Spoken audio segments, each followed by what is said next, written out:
Live now. Good evening, everyone.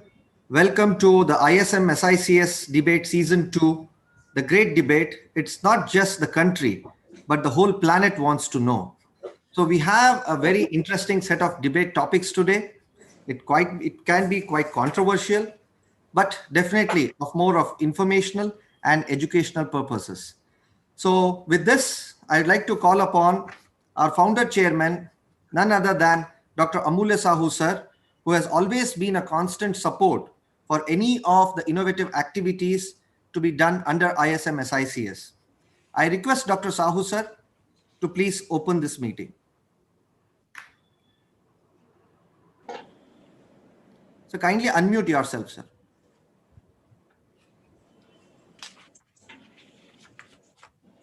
Yes, sir. Please go ahead. All, it is really a illustrious panel, and we have chosen the topic which is contemporary and has got relevance to our day-to-day life today. So we have selected people who have expertise in the matter and who have authority to give opinion on those subjects. So let us hope we will enjoy together. ISMSICS, as you know, is a talent-driven platform. So I will just give you a glimpse of people who have now risen in this platform.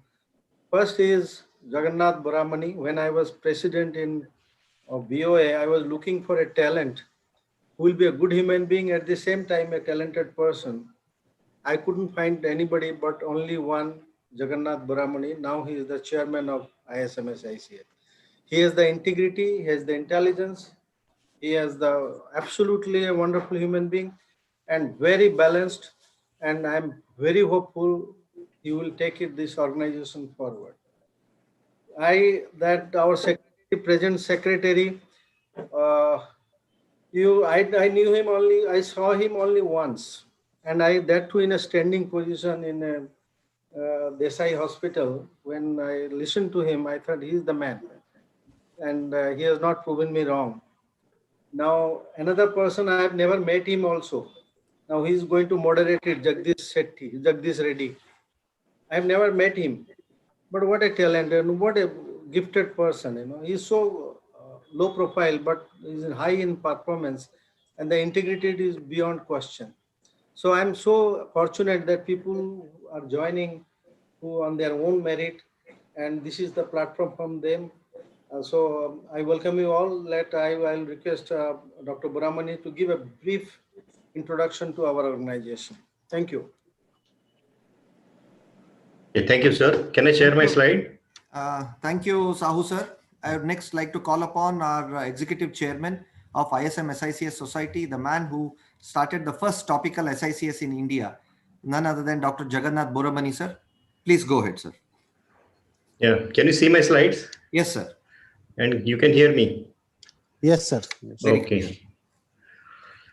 This organization, the International Society of Manual Small Incision Cataract Surgeon, was founded by our chairman, founder chairman, Dr. Amulya Sahu, way back in 2005 in Mumbai. This was mainly to promote SICS globally and not to push SICS in some corner of some conference. So with that intention, to promote this beautiful art, he started the organization. After the first meeting in Mumbai in 2005, we had multiple international events. The first one was in China in the same year, followed by the one in Malaysia. Then we had an international 3 days conference in Indonesia the next year. We had a conference in Egypt, Sweden, Philippines, and then we had a live surgical workshop as well as surgical camp in South Africa.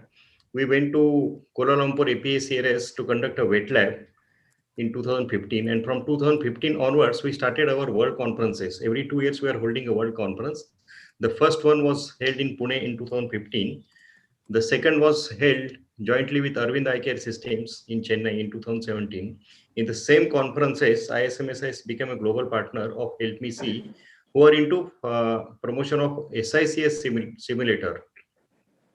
Then we had wet lab in WOC 2018 in Barcelona. This was in Barricara Institute. This was kept as a satellite program. We had multiple CMEs across India, and also ISMSS was a part of various conferences. They were given the symposia. And last year in Kolkata, we had the third Biennial World Conference. It was a big conference organized by Dr. Debashish Bhattacharya. In the same conference, the next conferences were announced. The fourth one is now in Chandigarh in this year itself, in September 2021. Dr. Jagatram will be hosting this conference. 2023, the fifth conference was supposed to be in US, but now it will become a sixth conference in US. And the fifth will be jointly with LV Prasad Eye Institute. We have a presence all over the state. Various state chapters have been formed, and we have chapters in almost more than 20 countries across the globe. During the pandemic, we conducted almost more than 20 webinars, and the attendance generally for all the webinars is a massive one. Those who want to become members of ISM SICS can take a screenshot. This is our website, ismsics.com. And very recently now we're announcing a global SICS training program. This is a web-based training program. The in charge of the programs are Dr. Usha Zohari and Dr. Aishwarya. You can take a screenshot. If you want to be a teacher or a mentor in this program, you can just scan this QR code given on the screen, or you can go through the link, or you can contact the numbers. You can take the screenshot and you can be a mentor in this program. So with this brief introduction of ISM SICS, I stop my talk. Thank you very much. Thank you, sir. We also have our Chief National Coordinator of ISM SICS, Dr. Satanshu Mathur. Satanshu, sir, are you there? Yes, Srinivas, I thank you request very him much. to please say a few words before we start with the first debate. Welcome all of the dignitaries from India and abroad. And really, I appreciate the efforts of Dr. Srinivas Joshi in organizing this webinar. This is the Planet Want to Know, with the guidance of Dr. Sau and Dr. Boramani, sir. I hope all will be benefited by this webinar and meeting. Thank you, Srinivas, for your efforts. We really appreciate your efforts. You are a dynamic person. Dr. Sau, sir, I already described your performance. Thank you. Thank you, sir, for those kind words. Our President, Dr. Debashish Bhattacharya, and Vice Chairman, Dr. Parikshit Gogate, will be joining very soon. And we also have a very interesting panel today. Dr. Pamela from Mexico. She's waving here. We also have Professor Dr. Deepak Mishra from Uttar Pradesh. We have Dr. Chinmay Sahu here from Mumbai. And Dr. Krishna Prasad Kudlu will be joining us soon. And we also have a leader in making, Dr. Satyajit Sinha. I welcome all the panelists here and our international speakers. Dr. Boris Malugin, Dr. Steve Arshinov is already here. Welcome, Dr. Steve. Dr. David Chang will be joining us soon. And welcome, Dr. Nito, the spin man, the googly man. We'll be very happy to see his Faco spins very soon. I welcome once again everyone, and definitely my co-moderator, none other than Dr. Jagdish Reddy Bandi. So thank you, Jagdish, for helping me in co-moderating this session. So all time is set. We have 5 minutes for each debate. And if any speaker wants to make a comment later on, ideally we have kept no rebuttal because of the shortage of the time. So if anyone wants to make a comment, then definitely you can just raise your hands, and request you to please quickly do your rebuttal in 30 seconds. We intend to finish because we have 6 important topics to be discussed today, and along with the 4 international speakers. So without wasting much time, we'll move on to our first debate by 2 towering personalities, who is none other than Dr. Santosh Honavar and Dr. Rohit Shetty. The innovator, the agile, ever young leader, a sensation amongst the young ophthalmologists and the postgraduates, an exceptional and extraordinary and exquisite personality, none other than Dr. Santosh Honavar. I request Honavar sir to please start his first debate on the web-based conferences are definitely the way to go, whether there is corona or no corona. Here you go, sir. Your 5 minutes starts now. If he has done a lot of things, then it's fine. Thank you, Srinivas, and I thank the society for the opportunity. I'll be speaking on web-based conferences. Is it the new normal? 2020 began with COVID and with an onslaught of webinars, so to say. I'm in a webinar. Can we Yeah, with a lot of webinar? side effects at the end of the year. We have what is called Zoom gloom, and we also have a sore thumb and possibly sore throat as well. Do we want to continue it? Well, it is futile debating against Rohit. He's going to beat me down, I'm sure, with all his wisdom about face-to-face conferences. But I would like to just say that humans have evolved. We have seen evolution of television, computers, telephones into mobile phones and smartwatches now. Ophthalmology instruments have evolved tremendously from macro instruments to very fine micro instruments. This is how surgical teaching was done then, and this is how surgical teaching is done now. So there has been evolution in every aspect.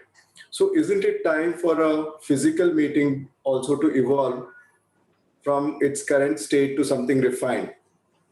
Physical meetings, of course, are very good, and that's how we have learned medicine and ophthalmology and continue to learn.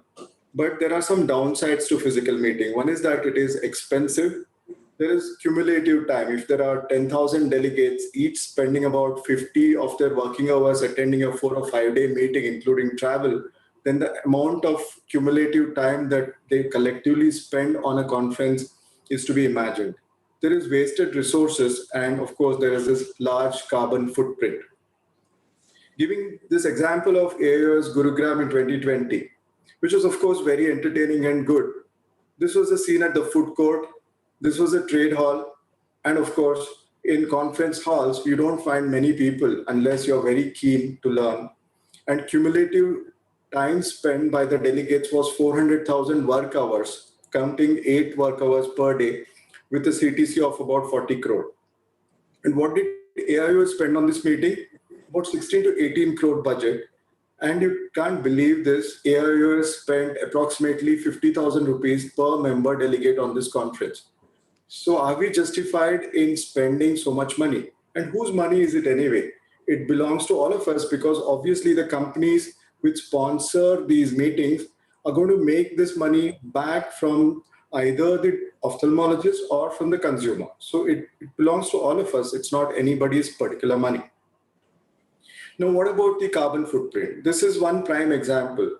This climate change conference that was attended by 195 countries agreed to cut greenhouse gas emissions. But the organization of this conference emitted 300,000 tons of carbon dioxide. In a medical conference, it is estimated that for a 4-day conference, the amount of carbon that is emitted is equal to an entire city in a week. That is 3 tons per person, and in a typical AIS conference would generate about 30,000 tons of carbon. So the world is worried, and there are proposals to have a nearly carbon neutral conference model. Now, virtual conferences are of many types. These are the 4 main types: webinar, as we are having now, webcast, video conferences, and when a major meeting is held, it's only on a virtual meeting platform, which has associated trade fair and several conference halls happening together. What are the advantages? It definitely eliminates travel. Organizational speed is increased. It's more value at a fraction of a cost. Chat rooms and virtual common interest rooms enable networking, and there is level playing field. It democratizes education, because those who cannot afford to travel and pay a very high delegate fee can actually attend webinars and web-based conferences. It provides anytime access, environment friendly. Of course, you can do away with exposure to COVID. Can we completely eliminate face-to-face meetings? Possibly not. So either we reduce the frequency or cut down the lavishness, or do both. Use built-up convention centers with low carbon footprint rather than building convention centers or exhibit halls, etc., which of course cannot, most of the material that is used cannot be recycled. Go biannual instead of annual meetings, or go partly or fully virtual. There are many scientific studies that have been done to assess the advantage of virtual meetings over face-to-face meetings. And this is one such study published in Nature, which shows that if you go fully virtual, you eliminate carbon footprint almost 100%, 99.9%. But if you have various other model like having larger meeting venues, which are fixed meeting venues, and have a deferred meeting, not annual but biannual, then you eliminate most of the carbon emission. So in summary, I would say that minimize physical meetings, restrict them to targeted face-to-face optimal learning events, which are very crucial in learning, of course, such as surgical demonstration training class, of course, have to be on face-to-face kind of a session. Create ideal modules for virtual teaching, which are not optimized at this point in time. We understand there has been a webinar fatigue. That's mainly because we haven't learned to optimize webinars and fine-tune these to the needs of the learners. And of course, we have to adapt to the new normal or perish. I would end with this very famous quotation. It's not the strongest of the species that survive, nor the most intelligent, but the ones who are most responsive to change. And I believe it's time for us to change, not completely from face-to-face meetings, but have possibly a mixed blend of a few selected face-to-face meetings and switch over to virtual learning. Thank you so much.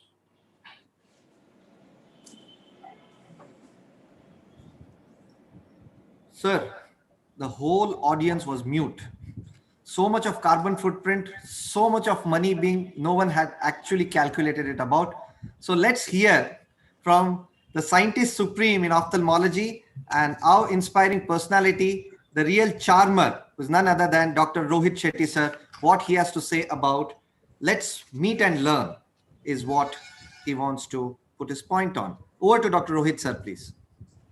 I would. Can you hear me, Srinivas? Yes, yes, yes, sir. Thank you, Yes, Srinivas. Thank you, Dr. Sahu, sir, and all the members, the president, the secretary, and vice president of ISMSICS Society. My topic today is Planet wants to know about the virtual versus physical conferences. And Sir mentioned, Dr. Sonawar, sir mentioned about all his needs about from the global warming to the amount of money we are spending and the advantages of going virtual. But I would like to share some photographs with him. I've taken it from his own post, which I follow very diligently. And looking at all these things, still do you think when you have this kind of conversation with friends and colleagues, don't you think you forget about your carbon prints, you forget about all the money we spend, all the beautiful memories we have, and your joy of meeting your own fellows, joy of meeting your own colleagues, joy of traveling around the world. I think that is where I think we are kind of having this kind of dilemma about going out. We realize how important it is to meet people when we all stayed back at home.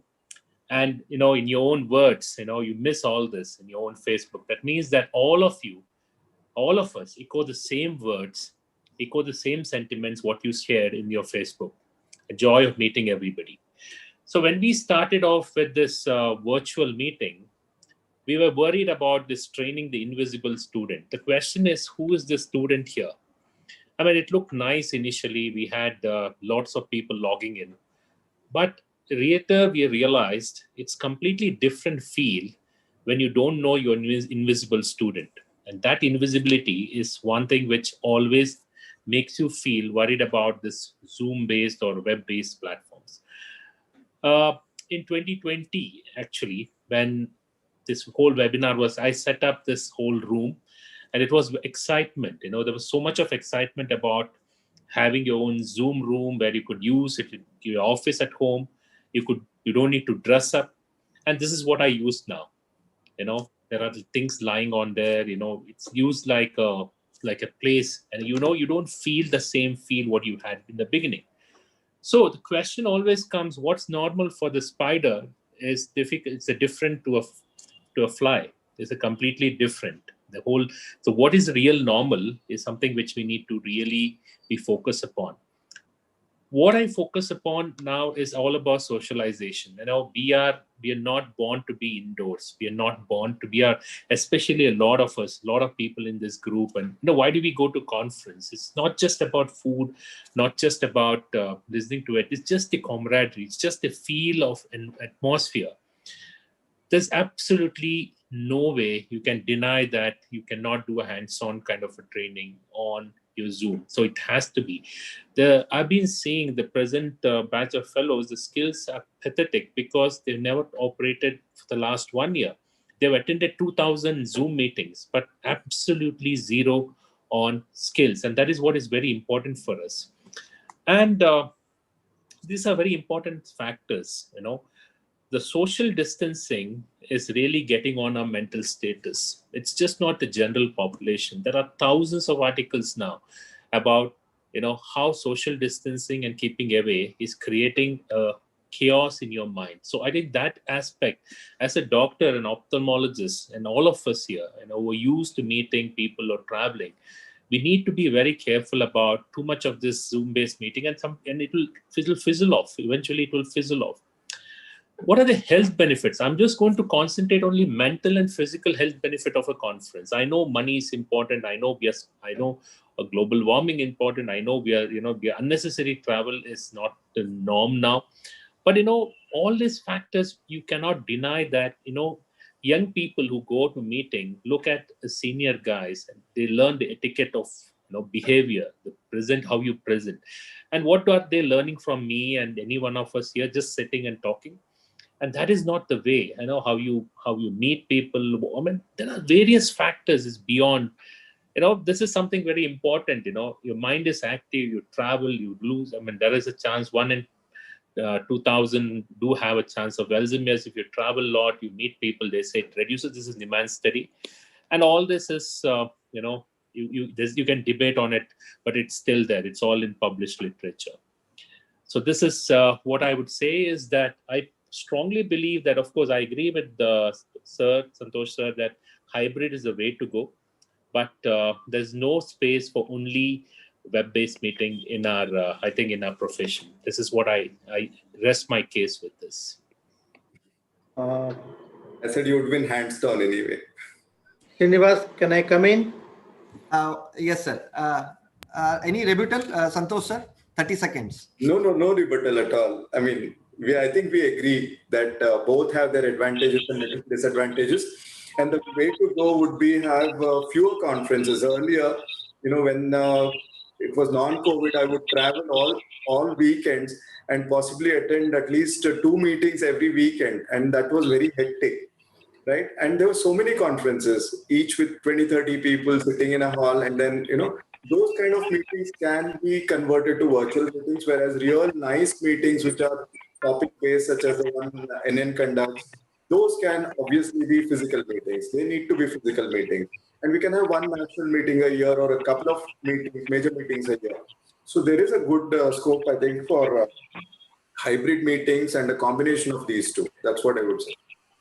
Thank you, sir. Rohit sir, I think we'll go with the discussion and then you can add in any time. Debashish sir has also joined this webinar, and Sahu sir is also there. So I just want to ask one question to Debashish sir and Sahu sir. As Dr. Honavar sir said, there is increase in carbon footprint. There is spending of nearly around 50,000 rupees per person. It's, of course, it's whose money is that? It's our own money. It's the members' money. And spending 50,000, is it relevant? Versus, definitely Rohit sir made a very good point on reducing the risk of Alzheimer's. No one wants to have Alzheimer's when they grow old, isn't it? And definitely it increases the self-esteem. So how would you definitely try to vouch on this, Debashish sir, first? Yes, Srinivas, points well taken, but this 50,000 thing is probably some of the affluence in the conference that we indulge in. We can streamline, but I would personally like to meet Rohit, Santosh.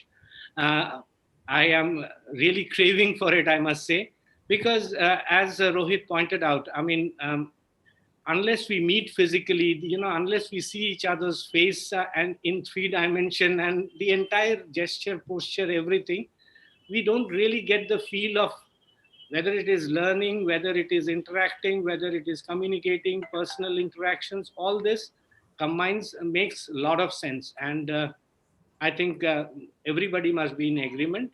Of course, like Santosh said, that small group meetings, like we have our we didn't have the Zoom platform, but now between our branches, we sit and we talk and all this. These are the good side effects of this pandemic. So, yes. Thank you, Debas. Sau sir, your quick comments, please. Yep. See, we are forgetting one thing. We are not robots, and to approach a human being as a mechanical unit will be disastrous for the humanity itself, because we are focusing too much on the brain. We will totally go haywire, as Rohit told. So we have to have emotion also there. So when we are meeting, the money part should not become so important, as a camaraderie meeting is an emotional quotient is there. When you meet, we embrace, we feel the warmth, and it is cannot be calibrated with money. Money is for what? That should be answered. Money is not for stashing in the bank. It should be spent. And we have the mela concept. We have this all big melas. It is only for this reason that we get integrated more and more and become a complete human being.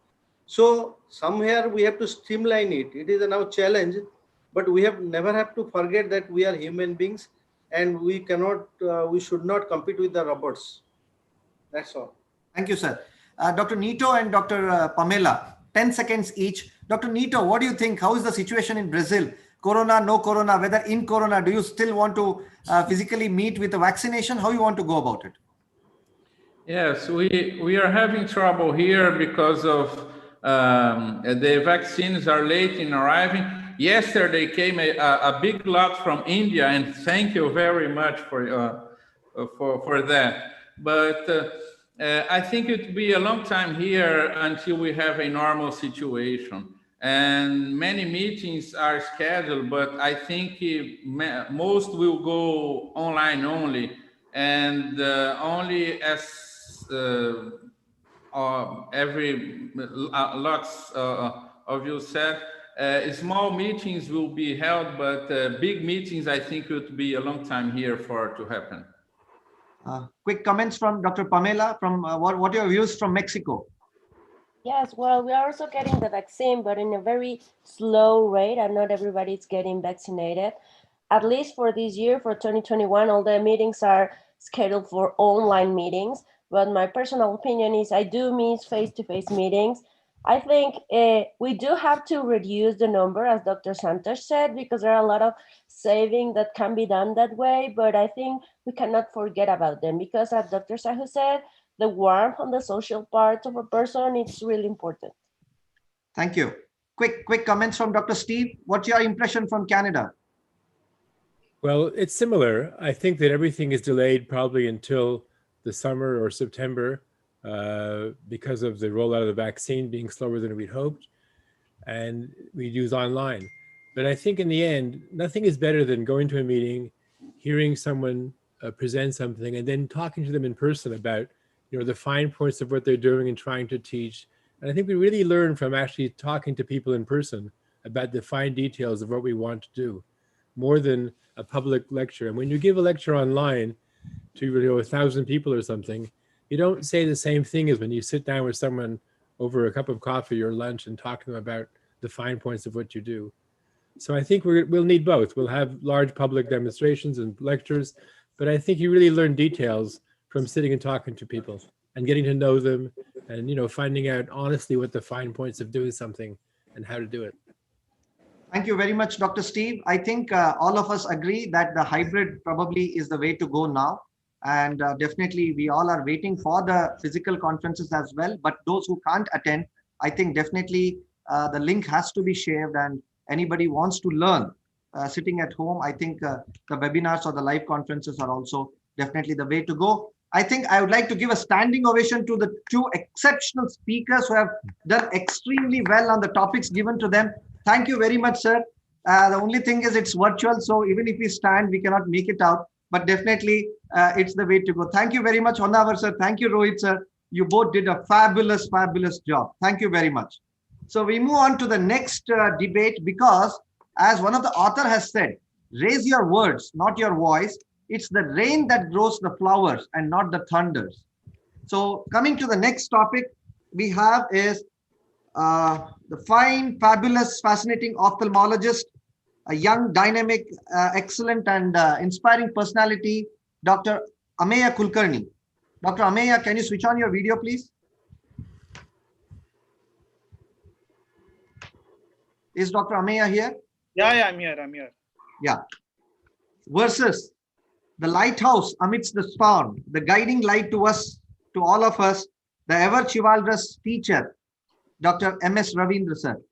So first I would request Dr. Ameya to say that SICS has to be low priced because there is no costing, there is no CMC, no FECO machine, no that machine, this machine, versus Dr. M.S. Ravindra says, man is the machine. So it has to be priced high. Over to Dr. Ameya first. Your time starts now. I'm trying to share my screen. Just bear with me. Sure.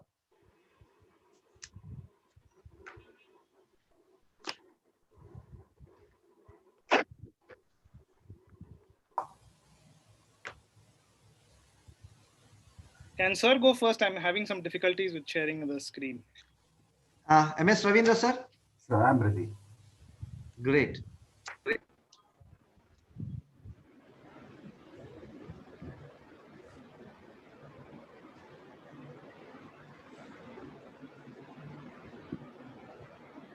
Is my screen visible or no? Yes, sir. Yes, sir.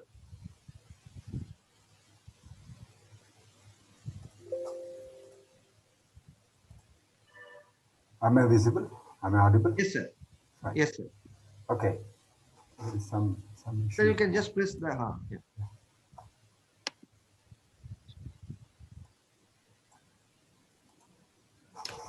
Yes, I think my young friend wants to come after me. That's fine. This one slide is enough for me to conclude the slide and conclude my presentation and finish. Look at the beautiful hand which can grasp somebody else's hand so beautifully. And look at the most expensive hand that you have. Which do you think you would like to have, this one or that one? So that's the end of my presentation. Anyway, for the sake of argument, I would like to continue.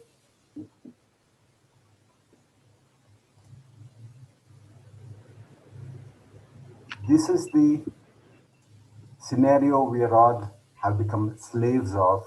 That's because we have forgotten how to handle a tiny, whiny, small.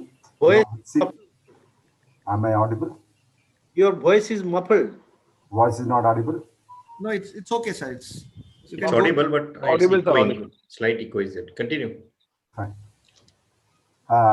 We have forgotten how to handle this because we have umpteen number of influences from all around us which are not concerned with us, and we become slaves of these machines.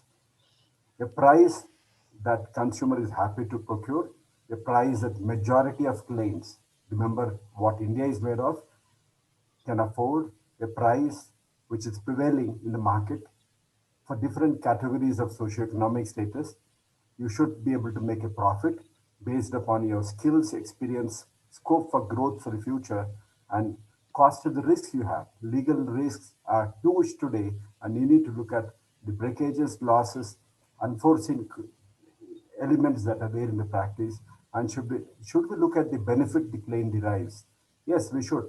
Our lawyers, auditors, businessmen, politicians, everybody calculate how much you're benefited, and they say, give me a small percentage of that. Why are we not doing it? Claims to decide compensation based upon lifetime losses, the courts.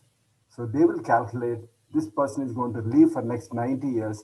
Let us calculate and squeeze something out of this doctor who has yelled, question mark yelled. And then whenever you're buying something, it is not just something that you're buying out of, nowhere. It is, look at this. You're buying years of frustration, moments of pure joy.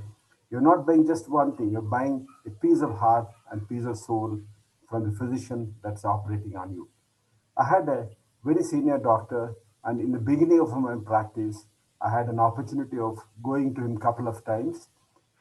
And he asked me, should not be a doctor deserve to be a rich? We're all trained to serve the poor, but we'll continue to do that. But how about others? He charged little more than others as a pediatrician, and he became extremely rich. And who are his worst enemies? They are his own colleagues. My most respected professor used to fly to AOS meet on an economy air ticket, sometimes in train, sometimes in buses, while trade employees who sold all those machines always flew on business class air, and the big bosses fly in chartered air flights. If at all anybody has to be rich, it has to be the doctor who has put in his entire life in the patient care. If you look at the cost of this beautiful art piece, it may be few hundred rupees, but then is that the price of this artwork? Look at this marvelous carvings we have everywhere around us. Are they not priceless? I mean, if you look at the value of stone, it may be 1,000 rupees, but what is the value of these idols? And Rolls-Royce and Bentley are most expensive cars, and they're handmade. This will cost you a bomb of money, but what's the cost of this? Does it come free? Ophthalmologists are valuable, very expensive infrastructure, and the so-called expensive and so-called cheap, the difference is only phaco machine. Often it comes as free as bundling. We have a couple of phaco machines. They all come to us free of cost. Should we include what has come to us free into the costing? Fluidics of the best machine cannot match what my fingers can offer, and in MSICS, no one size fits everybody. Look at what is the difference in the cost. The famous Arvind Hospital did cost analysis. Difference between phaco surgery and MICs is just 600 rupees. And results wise, there's no difference in the results of phaco and MICs. There are hundreds of such presentations all over. Look at this cost, phaco emulsification versus SICS, and the difference is because the phaco emulsification, they use a foldable IOL. It's not because of anything else. That's the difference. And why should the size has to be considered as a cheaper surgery? Results wise, look at the end of 6 months. This is from Sanduk Rui, a very famous doctor. And the results The last 30 seconds. soon after surgery had comparable UCVA, and SICS group had lesser amount of corneal edema. At 6 months, results are identical. Look at this. Can you buy this article?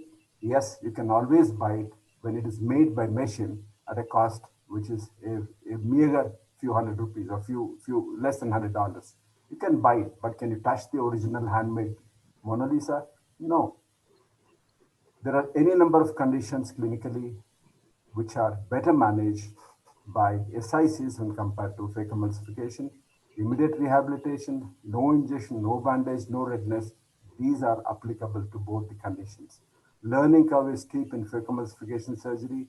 It is steep in SICs also, but most of the doctors put in only 20% efforts to learn SICs, while they put lifetime efforts to learn phaco emulsification.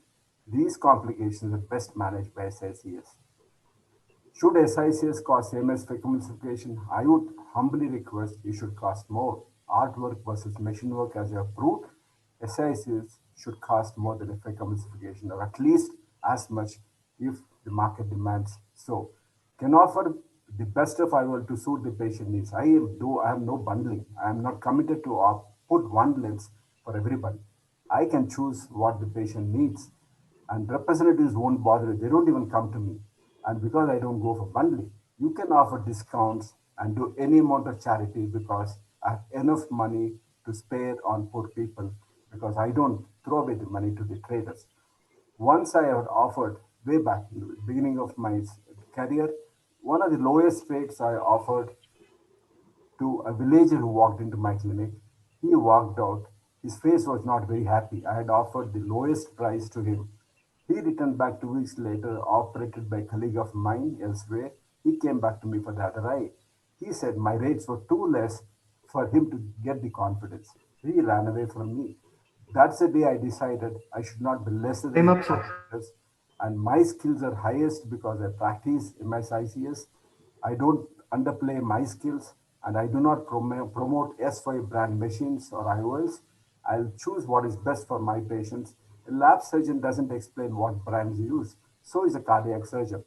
What is wrong with we ophthalmologists? We are great surgeons. Why do we take shelter under brands?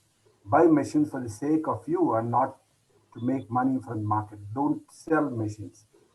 Let my opponent, a very young doctor, I wish him all the best in his presentation. Let him be called as Dr. Maya and not as an end user. Thank you. That's a machine. That's your mother feeding you. Thank you. Wonderful. Thank you so much, MSR sir. I think you have put all the points, what all is possible of why you should be highly priced. Very nice and lucid presentation. Over to Dr. Ameya. Yeah, I'm still trying to share my screen. If it's not possible, I'll just give my presentation as it is. Is that fine? You want us to play your presentation? Machine problem. You can continue. I did not do Without it. presentation. You can continue without presentation. Ravindra has already cleared, but Okay. machine dependency is not good. You can just quickly share your presentation to me or Jagdish. I'll just go ahead with my presentation. I don't have so many slides. And first of all, I would like to thank Dr. Srinivas. I Switch on your video, Dr. Ameya. Yeah. Video is not possible, he's saying. The video is possible. Okay, go ahead, Dr. Ameya. You continue. Ameya, you continue. I'll just continue. We'll look forward to hearing you, Dr. Ameya. Yeah. I am absolutely thankful to the office bearers of ISMSICS and especially Srinivas. Dr. Srinivas was a friend. I still consider him as a friend, but he asked me to talk probably the most controversial topic in SICS, in an ISMSICS meet. So let's see how it goes. And that too against Dr. Ravindra. And I have genuine problems, sir. I was not hoping that you go first. Now, I am of the opinion that first and foremost, what a private practitioner does is his own calling. I have nothing against that. You want to charge more for SICS, that is your call. I know people in my region charging more than ₹1 lakh for SICS, so that is absolutely fine. But when we say that you need to charge more or charge less, you first have to understand what SICS or manual SICS basically solves. So I'll tell you the magnitude of the problem in India. We have people from Brazil here, and they would also have the same problems. Avoidable blindness is the biggest problem in India. Cataract in avoidable blindness basically accounts for 63.2% of avoidable blindness. A RAB study, which was sponsored by Orbis, done in 2016 and published in 2020. This is this decade, not some 15 years back or 20 years back. The leading cause of blindness in Siwan, Bihar was 73% was cataract. Leading cause of severe visual impairment, cataract was 93%. So the number of cases, cataract cases in India are estimated to be around 8.25 million in 2020. I will come to it why I'm giving you these statistics. So what are the barriers to cataract surgery? The basic barriers in cataract surgery are insufficient family income. 71% people have insufficient family income or say so, or the worry about cost of surgery. The attitudinal problem is 20% of them say they worry about the cost of the surgery. So how do you tackle this? While tackling this, the method of cataract surgery has to be cost effective, it has to be low technology procedure, low complication rate, and in the shortest amount of time needed. Does a procedure come to mind? Let's talk of cost of cataract surgery. There are fixed costs, there are facility costs, there are variable costs, which are consumables, implant, and machines. An SICS, a manual SICS, does not have the cost of machines. It doesn't have the AMC, there's no depreciation, there's no replenishing parts. Consumables, well, they are same on both sides. But implant, well, in cases of SICS, you can go for a low cost implant, so it costs even less. When we talk of MSI, sir showed a slide from Arvind. Sir, Arvind has to be taken with a pinch of salt because the amount of surgeries they do, their cost per surgery is far less than what everybody else would be. So in MSICS, the average cost is around $15.34, and phacoemulsification would be $42.10. That is less than half the cost of phacoemulsification you can do an SICS. Why is this important? Because it remains the procedure of choice in high volume, low cost surgery, which is required in a setting like India, which is, let's say, resource challenged to avoid cataract related blindness. It has to be low priced. for logistics of higher volumes to work. If you talk from the surgeon point of view, let's see, from the surgeon point of view, I would always want SICS to be pricing more, but you already have an alternative procedure that you can do, which can be priced more. Sir showed us Mona Lisa. Fantastic, sir. Have you been to the Mona Lisa? Outside the Louvre Museum, you see a structure which was constructed by LM Pai, the world famous pyramid, vast pyramid. Sir, that was not done by hand. That was done by a machine. So skill is both. You can't argue that because you have skill, you need to be charging more. You have skill in both surgeries, as in you have skill in making a glass pyramid. The skill is in the brain. You use machines and you do it. The skill is obviously in painting the Mona Lisa. But there are different skill sets, and skill sets can be cancelled out in this particular setting because using those machines also requires skill. So I believe whatever situation we are in right now, we've gone from a cataract surgical rate of 6,000 per million per year in 1981 to about 8,000 per million per year in 2019. We are still lacking behind. We are not even making a dent in the cataract avoidable blindness. So this is the way we do it. And that is why MSICS has to be low cost, high volume surgery of choice. Thank you. Thank you so much, Dr. Ameya. I now leave it for rebuttal. 30 seconds, MSR sir, quickly. You have any rebuttal or shall we go with the panelists? I fully agree with my young friend, Dr. Ameya, with the passion that he has. My only point is, how do you generate that money? In my own setup, there are a lot of poor patients come. Unless I generate money and I cannot buffer off meeting the expenses of poor people. It's fully agreed that MSICS can be cheaper, but I disagree that MSICS being a beautiful surgery with results similar or better than any other surgery, laser or whatever it is, you should not be priced high. I'm against that segment of people who can afford. I do not want to lose them. I would get them. I would give the best to them, much better than any other doctor. But then I would make enough money instead of giving it away to the trade and industry. I would have the money with myself so that I can look after my poor patients. Thank you. Okay. I think we will ask Dr. Satanshu Mathur, Dr. Boramani sir, and Dr. Parikshit to open. I'm not seeing Dr. Deepak Mishra here. Please switch on your video if you are there. Satanshu sir. Thanks, Srinivas. No, like no. every... One second. Sir, 1 second.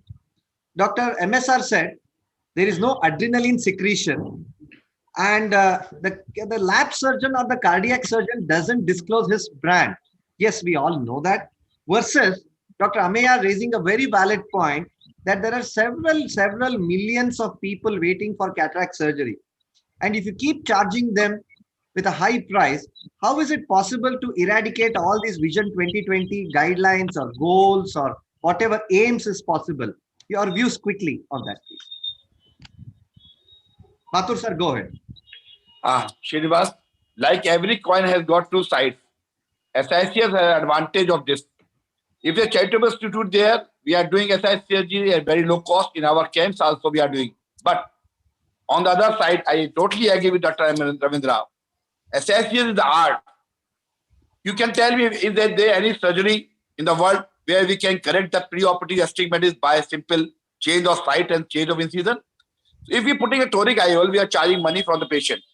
If you are doing SICS surgery without toric IOL, we are giving the patient symptomatic vision. Why we should not charge? Because it is art, and we are confident that we are giving good results. So we should charge equally to the patient. The SICS surgery changed in last few years to a great extent, and now we can assure our patient we can give them 6x6 vision without any extra IOL. So SICS surgery is not the poor man's surgery nowadays. We should charge as our patient can afford.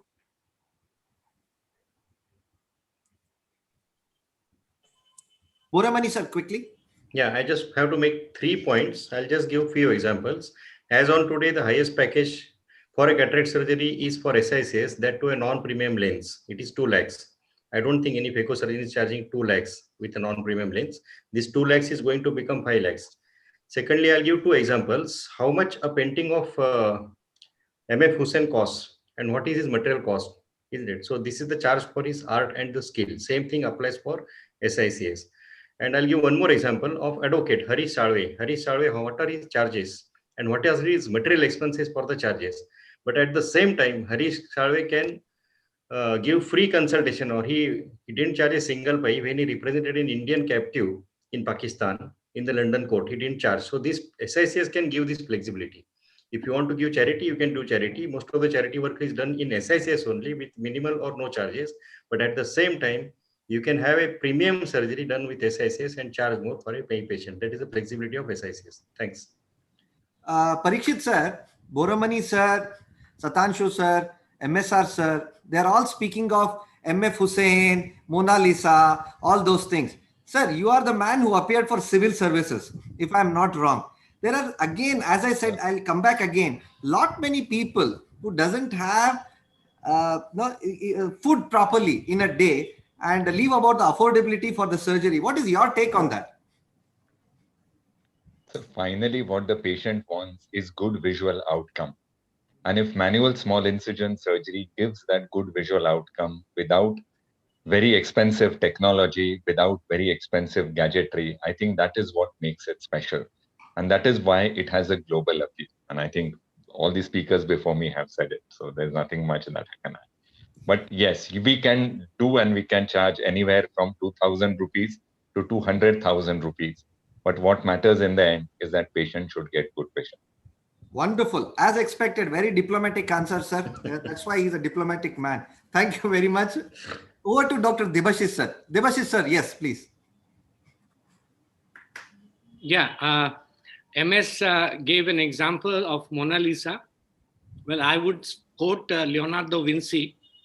He said, simplification is the ultimate sophistication. So as surgeons, we must understand that we are, of course, skills are there, but we must simplify it that we can do it predictably 20 times a day and 2,000 times a year. So because we are, that's the volume of cataract surgery we need to do in India. I think the whole debate is on the price. Now, shadow pricing is something that I outrightly reject because I think that your price is guided by the locality you serve. And the cost of cataract surgery for a 65-year-old or a 70-year-old retired person would be the per capita of that person. So if his per capita is 6,000, it's 6,000. If it is 2 lakhs, it's 2 lakhs. So essentially it depends on where you are located and where you can get most of the patients. Like Ameya said that there has to be, we have to do for everybody. And Dr. MS said that there is a compassionate capitalism. I take from the rich, I give it to the poor, a Robin Hood attitude. But economies are of scale is perhaps the best way to go about things. So it is the best pricing that you give for your surgery, which has to be simple because you have to do it every day. It's not that it's so skillful that nobody else but I can do it. No, everybody can do it. So we need to go on that lines. And whether it's phacoemulsification or SICS, SICS is an incisional surgery and phaco is a nucleus management surgery. We need to understand these two brands of cataract surgery. So I don't go by shadow pricing. We should be very, very conscious of pricing because the way we price, the way our patients show up in our clinic or in our practice or in our hospital or in many hospitals that you have. Wonderful. Thank you so much, sir. I think he's one of the most successful management guru we have in the present list of speakers and the panelists. Thank you very much. As always, Debashis sir, hands down. So let's move on to our next debate session. For this, I would like to ask Dr. Deepak Mishra, Dr. Satyajit Sinha to please kindly moderate this. So now we have another interesting and a controversial topic. Is immediate sequential bilateral cataract surgery is the next big thing in ophthalmology will be told by none other than one of the brilliant, benevolent, and the cheerful, compassionate, and an excellent racer who'd like to race even in ophthalmology, who is none other than Dr. Cyrus Mehta. Over to you, Dr. Cyrus. I request Dr. Chinmay Sao also to please moderate this. Over to Dr. Cyrus Mehta. Your time starts now.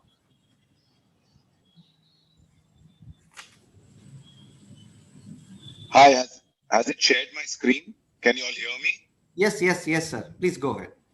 All right. So thanks very much, Srinivas, for having me on this wonderful debate, and great to see Professor Ashanov here, who is the pioneer of the International Society of Bilateral Cataract Surgeons and the founder. So it's a great pleasure to see him here and to see all the great stalwarts of Indian ophthalmology, great researchers and wonderful surgeons. And, before I start my topic, even though it eat 30 seconds, I've always felt that small incision cataract surgery requires more skill than phacoemulsification. And the reason phaco has become so popular is because it's easier to learn. It's as simple as that. It would take me a lot longer to learn SICS, which I can't do, rather than doing phaco, which is rather simpler. So that is why I think phaco is more popular. The reason is that it's easier to learn, but the SICS surgeons are definitely more skilled, and with harder cataracts give better results. So having said all that and kept everyone happy, now I will start with immediate sequential bilateral cataract surgery is the next big thing in ophthalmology. Today, patients expect us to provide them with the vision quality that they enjoyed before they had presbyopia. So nobody wants to be an old man anymore, or an old lady for that matter, and times have changed. Given a choice, no one wants to go back and forth to the operating room twice. They always ask me, can't you just operate two eyes together? It's us that tell them do one and do another one, or it's like conventional wisdom. Uncle, auntie, Mrs. Joshi living on the fourth floor tells, nahi, baba, tum ek aankh karo, fir dusra aankh karo. But there are some tips that we always follow. You operate one eye, then you change your gloves. You don't have to change your gown, doesn't make any sense. And for the second eye, use everything separate, so that there's no problem between doing one eye and the other eye if you're going to change everything in between. And that's very important. You cannot be using the same handpiece, the same tip, the same DSS, the same viscoat, and everything the same between the two, because that's just adding risk. Conventionally, we are taught if you do immediate sequential bilateral cataract surgery, you might get double the complications like CME, which doesn't happen, endophthalmitis, which doesn't happen. If you change everything between two eyes, you can get endophthalmitis in one eye, but that's the same risk of getting endophthalmitis if you operate one eye anyway. TAS, no, because you're using different solution, different viscoelastic between two eyes. And refractive surprise is kind of not a surprise anymore with new machines like the IOL Master 700 and with the new lens star with the cone. It's really unlikely. We always felt that doing bilateral cataract surgery will give us twice the complications. But if you do a literature review from 1977 down to Sri Ganesh's study in 2016, you will find that the incidence of bilateral endophthalmitis, except in really unsanitary places, done in some really low cost and unsanitary approach, the chance of bilateral endophthalmitis is zero, as you can see here. Of course, you can get unilateral endophthalmitis in one eye out of two, but that's the same risk that you undergo when you do any cataract surgery. Can you ever guarantee 100% the patient will not get endophthalmitis? Also, bilateral cataract surgery is typically done by more experienced surgeons. A beginner doesn't start doing bilateral cataract surgery. So the risk of corneal edema in bilateral surgery is less. And then another doctor doing a unilateral cataract surgery, maybe he hasn't done enough, he hasn't practiced enough. Posterior capsular rent is the same thing. The incidence of having a PC rent in one eye doesn't mean that you're going to get a PC rent in two eyes. So the chance of getting a PC rent in one eye is the same as getting it in two eyes. Sri Ganesh had a study and he found that refractive error out of 2,500 patients was just the same whether he did bilateral or unilateral. And that makes sense because you're doing the measurements on the same machine, and biometry is machine-based and not experience-based. I did some more literature review and found that in thousands of cases shown by other people, there was no difference in complication rate whether you did bilateral or unilateral. And now that COVID came along, Of course, bilateral is much, much better because you minimize doctor-patient interaction. You meet the patient half the number of times, half the exposure to clinic staff, and half the exposure to public transport. Patients always did better with bilateral cataract surgery. There was no comparing the unoperated eye to the trifocal eye. If you do a lot of refractive correction with trifocal lenses at the time of cataract surgery, you will now and then find that if you do one eye, not the other eye, a smart aleck will come back after 3-4 days and say, well, you know, I can read better with the other eye, which is -3. Patients see better and heal essentially in half the time than if they had had unilateral surgery. They heal 10 days in one eye and 10 days in the other eye. And the boogeyman of bilateral endophthalmitis is unfounded. In more than 25,000 surgeries we've done bilaterally in the last 17 or 18 years, we had a 0 incidence of bilateral endophthalmitis. So ISBC is the new mantra. And we do unilateral cataract surgery if the other eye has already been operated elsewhere. These are the references. And thank you very much. Let me click and exit. Thank you very much, Dr. Cyrus. I think we'll come back to the debate. Fantastic. You proved your points. So we'll be having our next speaker, ever cheerful, ever energetic personality, the passionate teacher and the crowd energizing singer and a surgeon par excellence, none other than our own Dr. R. Krishna Prasad. Dr. Krishna Prasad, sir? Yeah. Please go ahead. So thank you ISMSICS and thanks everyone on the panel for getting us in, and thanks Cyrus for setting the stage on fire. I think the planet wants to know, should we be doing both the cataract surgeries or both eyes at the same sitting or into different sittings? I think the very fact that this is an ISMSICS platform, obviously, I cannot think of doing an SICS with a peribulbar block on both eyes in the same sitting. So obviously, it applies to a very small proportion of ectopical phaco cases only. So it probably makes the whole context, very, very limited in its approach. And he's talking about ISBCS as an event. I would rather call it IBSCS. No, that would be better. Immediate bilateral sequential, because IBS also probably is like an irritable bowel syndrome for the surgeon. If you actually have committed to the patient and you're going to do both eyes at the same time. If it happens. But till it happens, I think it is going to be an IBS experience for the cataract surgeon. So that is what I would like to start with. So how did this idea come at all? Actually, why did we actually think that can we do both eyes at the same time? Because one novice patient normally asks, can you operate both eyes at the same time, doc? So this is a question from a very gullible, novice, naive patient who just wants to know whether it can be operated. It all happens because that we have trivialized the whole cataract surgery. The cataract surgery is a serious affair. It may be a surgery which probably take a shortest of the time with least problem to the patient.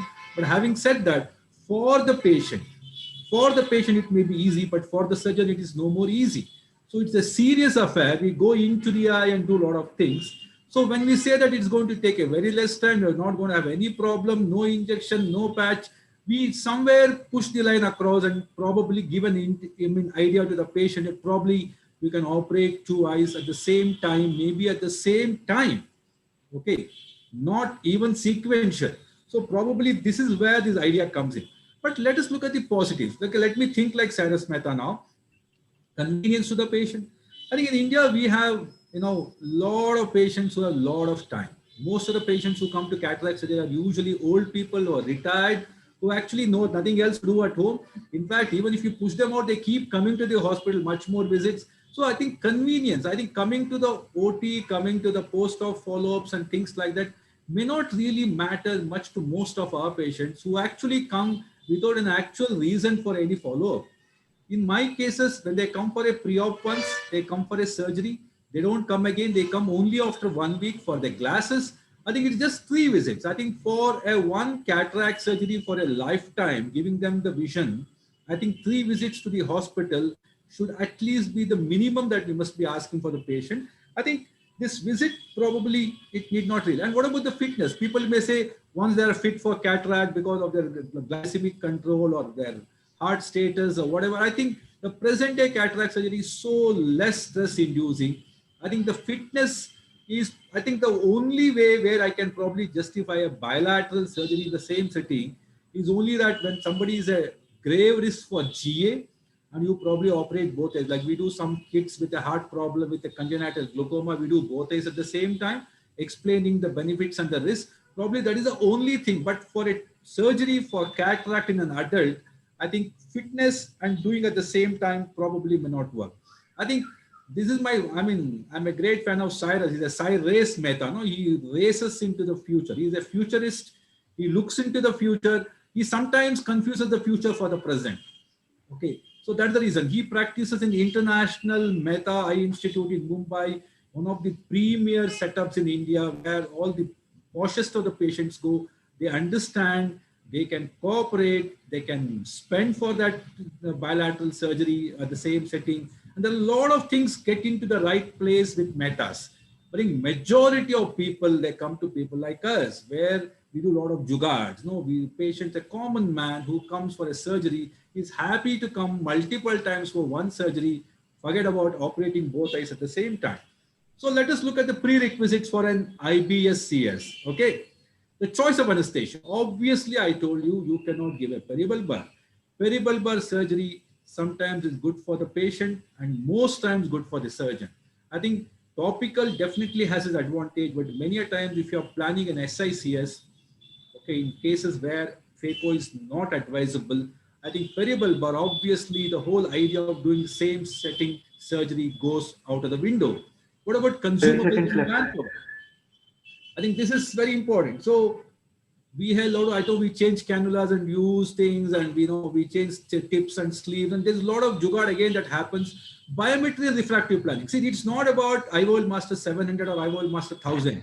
You may be right for that type, but when the ELP is ever elusive, once you come back, once the surgery is done, after 2 days, 3 days, 1 week, what is the refraction? Accordingly, we sometimes tailor the second eye surgery, second eye power, even though we cannot go with both the powers and implant in both eyes, and we can be actually, the whole plan goes topsy-turvy because the micro monovision is the present day way to go ahead when you are not putting a trifocal. If you're putting a trifocal, obviously you have to be spot on, and one eye, errors, probably we can repair it in the other eye. So the most important is the infection. I do understand he says that we are great, the infection does not happen, it is equal to both eye, sequential surgery. But what about the sterility of consumables? It's not about OT or your instruments. A lot of things come into your OT on which you have no control. Viscoelastics, your intraocular injections, your epitrates, your pilocarpines, your intracameral anesthesia. What about these things, and how do you ensure that you put in there, you get an infection? If you use the same, even though different vials, probably they may be actually infected. So you have no control on that. So we have two eyes. I think let's take its advantage. Heart, brain is only single. They have no choice, but we can take this advantage. We have two eyes, and obviously, even though they say when they did intracameral, it is 1 out of 14,000 cases had an infection. But for that patient, it is 100%. He has got a bilateral endophthalmitis, maybe facing a bilateral blindness. So it is not statistics. It is that patient is it's 100%. If it is one eye endophthalmitis, patient still has one more. So when you do with two things at the same time, she's writing well with the right hand, but not with the left hand. So let us not try this. I think we should only say one eye at a time and always, and that should be the motto. So let's not have a person who has lost both eyes due to bilateral endophthalmitis. ISBCS or IBS-CS, whatever it is, can wait. I think maybe for long enough till we develop the ecosystem ready for it. Thank you so much, ISMCS. You can stop the screen share, sir. Wow, wonderful debate again. Thank you, Dr. KP, sir. We have Dr. Amulya Sahu here, Dr. Chinmay Sahu, and we have Dr. Deepak Mishra and Satyajit Sinha. Sir, Dr. Cyrus says 0% of endophthalmitis in few of his studies he mentioned, and low cost surgeon for not maintaining hygiene. That means they should try to maintain hygiene is what Dr. Cyrus says, versus Dr. KP says, if you once had an infection, then you will have a lifelong irritable bowel syndrome. And he says, when you have two eyes, not like one heart or one brain, then why shouldn't you do in a two sitting? Dr. Chinmay is also a vitreoretinal surgeon. I would like to go with the vitreoretinal surgeon's perspective first. Over to Dr. Chinmay first. Firstly, I would like to congratulate Dr. Cyrus and KP sir for a wonderful debate. Well, from the vitreoretinal perspective, definitely a risk of endophthalmitis is always at the back of the mind. So in a setup which can actually control most of the parameters, and if patient convenience, especially in the COVID era, where patients are worried about coming in multiple times, it can still be considered. However, if there is the slightest, like in India, where there's a lot of reusables, a lot of consumables get reused, and keeping the risk of infection in mind, you have to take a balanced approach. And since distances in cities might be close by, it might be worthwhile still going unilaterally. But maybe if a patient is coming from a village to a center, and where staying back and others is an issue, considering how effectively you can control the infection, a call can be taken. I guess it is a balanced approach. In post-COVID era, I definitely have increased the number of bilaterals that I'm doing because of the concern of the patients who come in. But that's because we can control the parameters in our setups. So I guess you have to have a balanced approach. Dr. Boramani, sir, quickly. 1 point. No, yeah, you should have a balance option. It depends upon the patient's condition, whether you have to give general anesthesia, patient is very much debilitated, and how far the patient stays and what is his convenience or inconvenience. Depending on that only you decide. But otherwise, I am always with Dr. KP that operate one eye at a time, because everything is not under your control. So don't take a chance and operate both eyes together. That is my opinion. So 1 point. Yes, sir. Go ahead, sir. How, sir? Correct, KP. Because SICS, we are not doing peribulbar all the time. We are doing more in topical than peribulbar. So I think KP has to now do a lot of SICS. So and do it topical. But he said very few are doing topical. Still majority of SI surgeons are giving blocks. Yes, Parikshit, sir. Yeah. So now this is to change. Yeah. You're muted. I just wanted to add, I am very much with Dr. Krishna Prasad on this. For one simple reason, the basic dictum of medicine is do no harm. Now, we are having a paradigm of refractive surgery in which we are operating on a healthy eye. If you're doing a LASIK on -5, you're doing both eyes together. But a cataract is not like a LASIK surgery. It's an intraocular procedure. And it's a procedure that should be done only when the patient has cataract. So one of the premise is that both eyes have cataract, and therefore we are doing both eyes together. A lot of people do it as a refractive lens exchange in which one eye has a cataract, and okay, you're going to need the other eye cataract after 6 months or a year. So we may always do it as well at the same time. But then, as Dr. KP said, there are risks involved, and it is always better to do it sequential. Unless, of course, there are extenuating factors, like I'm a pediatric ophthalmologist, you're doing a 4-month-old, a 4-week-old or an 8-week-old child. We don't do more than 5 weeks now. But then, yes, bilateral is a choice. Or somebody who needs general anesthesia, who is learning disabled, who is extremely debilitated. But to do it as a procedure of choice, I think we are going against the basic grain of medicine. Srinivas, let's ask Steve for his opinion. Pardon? Let's ask Steve for his opinion. Yeah. No, 1 second. So, Dr. Steve, yes. Everybody, this debate looks like it's being rigged towards Dr. Krishna Prasad. So I want to see some smiles on the face of Dr. Cyrus.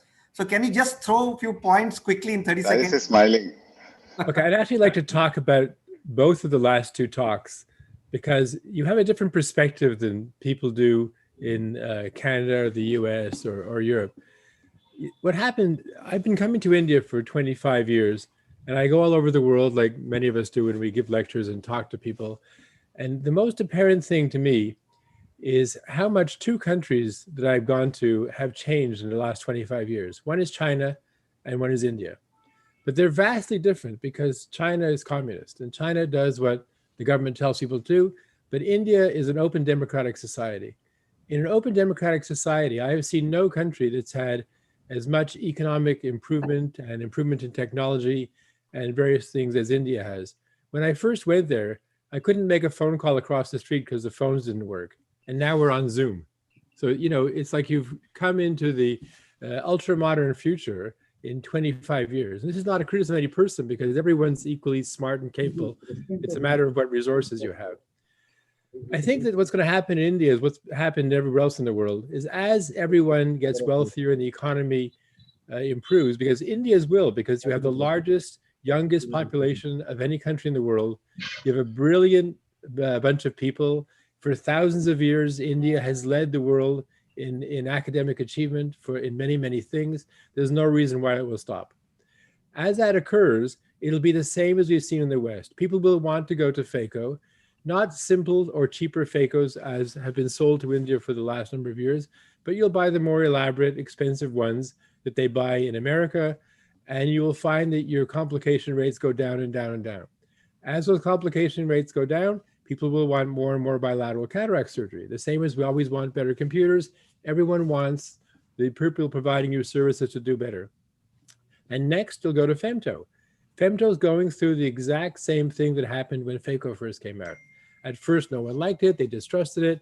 And now we're finding out, oh, when we start looking at specific indications, it really is vastly better in some cases. And more, as India becomes a wealthier society, people will push you to doing better things. And it will happen because India is an open, democratic, competitive society. So if you live wherever you are in India, and the guy next door goes to do better phacos or better femtos and more elaborate things and better OVDs and better lenses and whatever, you'll be pushed to do the same thing. And so I think these arguments are really as to where do we stand in the progress of society. We always criticize the Americans because we say, well, America just wants money. But on the other hand, the fact that America keeps pushing money is what's enabled the rest of the world to go along on their coattails and buy things that America produces because of their goals to deal in money, money, money. So, you know, we will all go there and we'll go there at different rates, but I think India will go fast. As you've been going extremely fast for the past 25 years, it will just keep accelerating. And I think things like small incision cataract surgery will be of historical interest, like extracapsular surgery has been in the West, as the country gets wealthier. There's nothing wrong with doing it well because you do it better than we did extracaps because you're 25 years later. But you will go through the same progress and you'll have better machines than we have and you'll do things better. It's my only comment, and you'll do bilateral surgery. Great. Thank you, Steve. I think we should all stay down because we have a guest lecture by Dr. Steve on bilateral sequential cataract surgery soon after this debate. Quickly, I saw Dr. Pamela raising her hands. Quickly, Dr. Pamela, how is it in Mexico? Do you do bilateral or in two settings?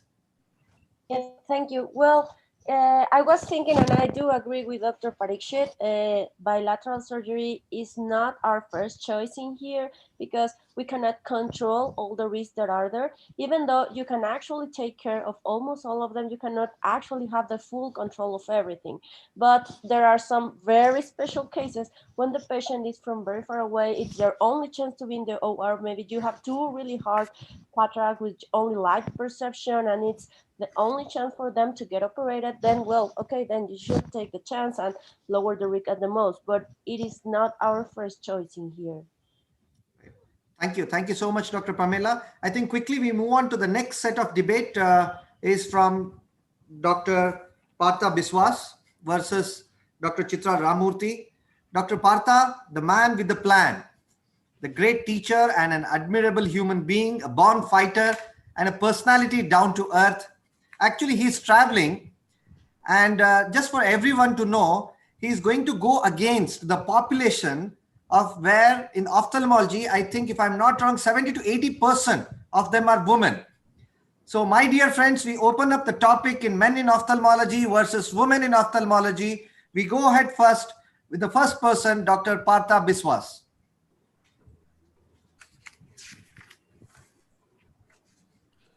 Thank you very much, Srinivas. Thanks a ton. And thank you, everyone, giving me this opportunity to have me in the ISM SICS debate, and I would like to share my slides.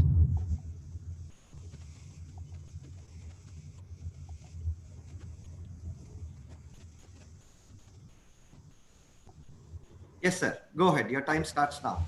Thank you. So ophthalmology is, and ever will be gender neutral field. So my learned colleague herself, being a female ophthalmologist, feels that female ophthalmologists are less successful than their male counterparts. Isn't it a shame? Fewer career options are there for females. Shameful. Earning lesser than male counterparts. Never, never, never. And here I am to prove her that she's, as usual, always, always wrong. So let me take you back a few decades when we started our journey together in Patna Medical College, my colleague, my friend. We moved apart, built our careers and families in our own time, and there we are. But fate brought us back again, and we both entered the world of AIOS leadership, traveling the length and breadth of the country together. And then becoming chairman ARC, yes, Chitra became chairman ARC as well.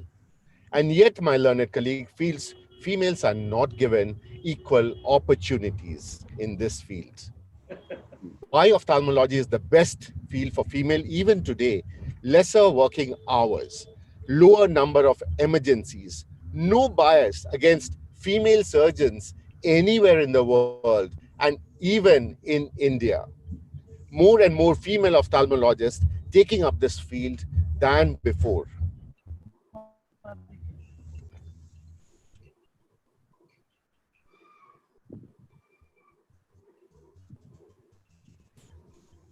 So let's look at our own IGO, what it has to say. Ophthalmology is a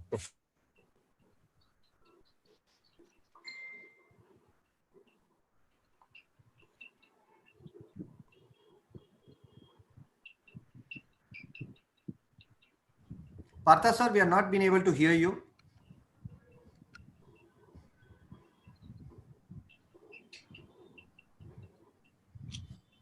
Partha sir, are you there?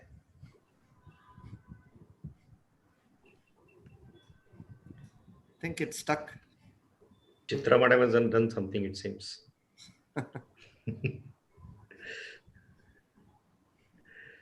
Started up so well. Ramurtis have a reputation.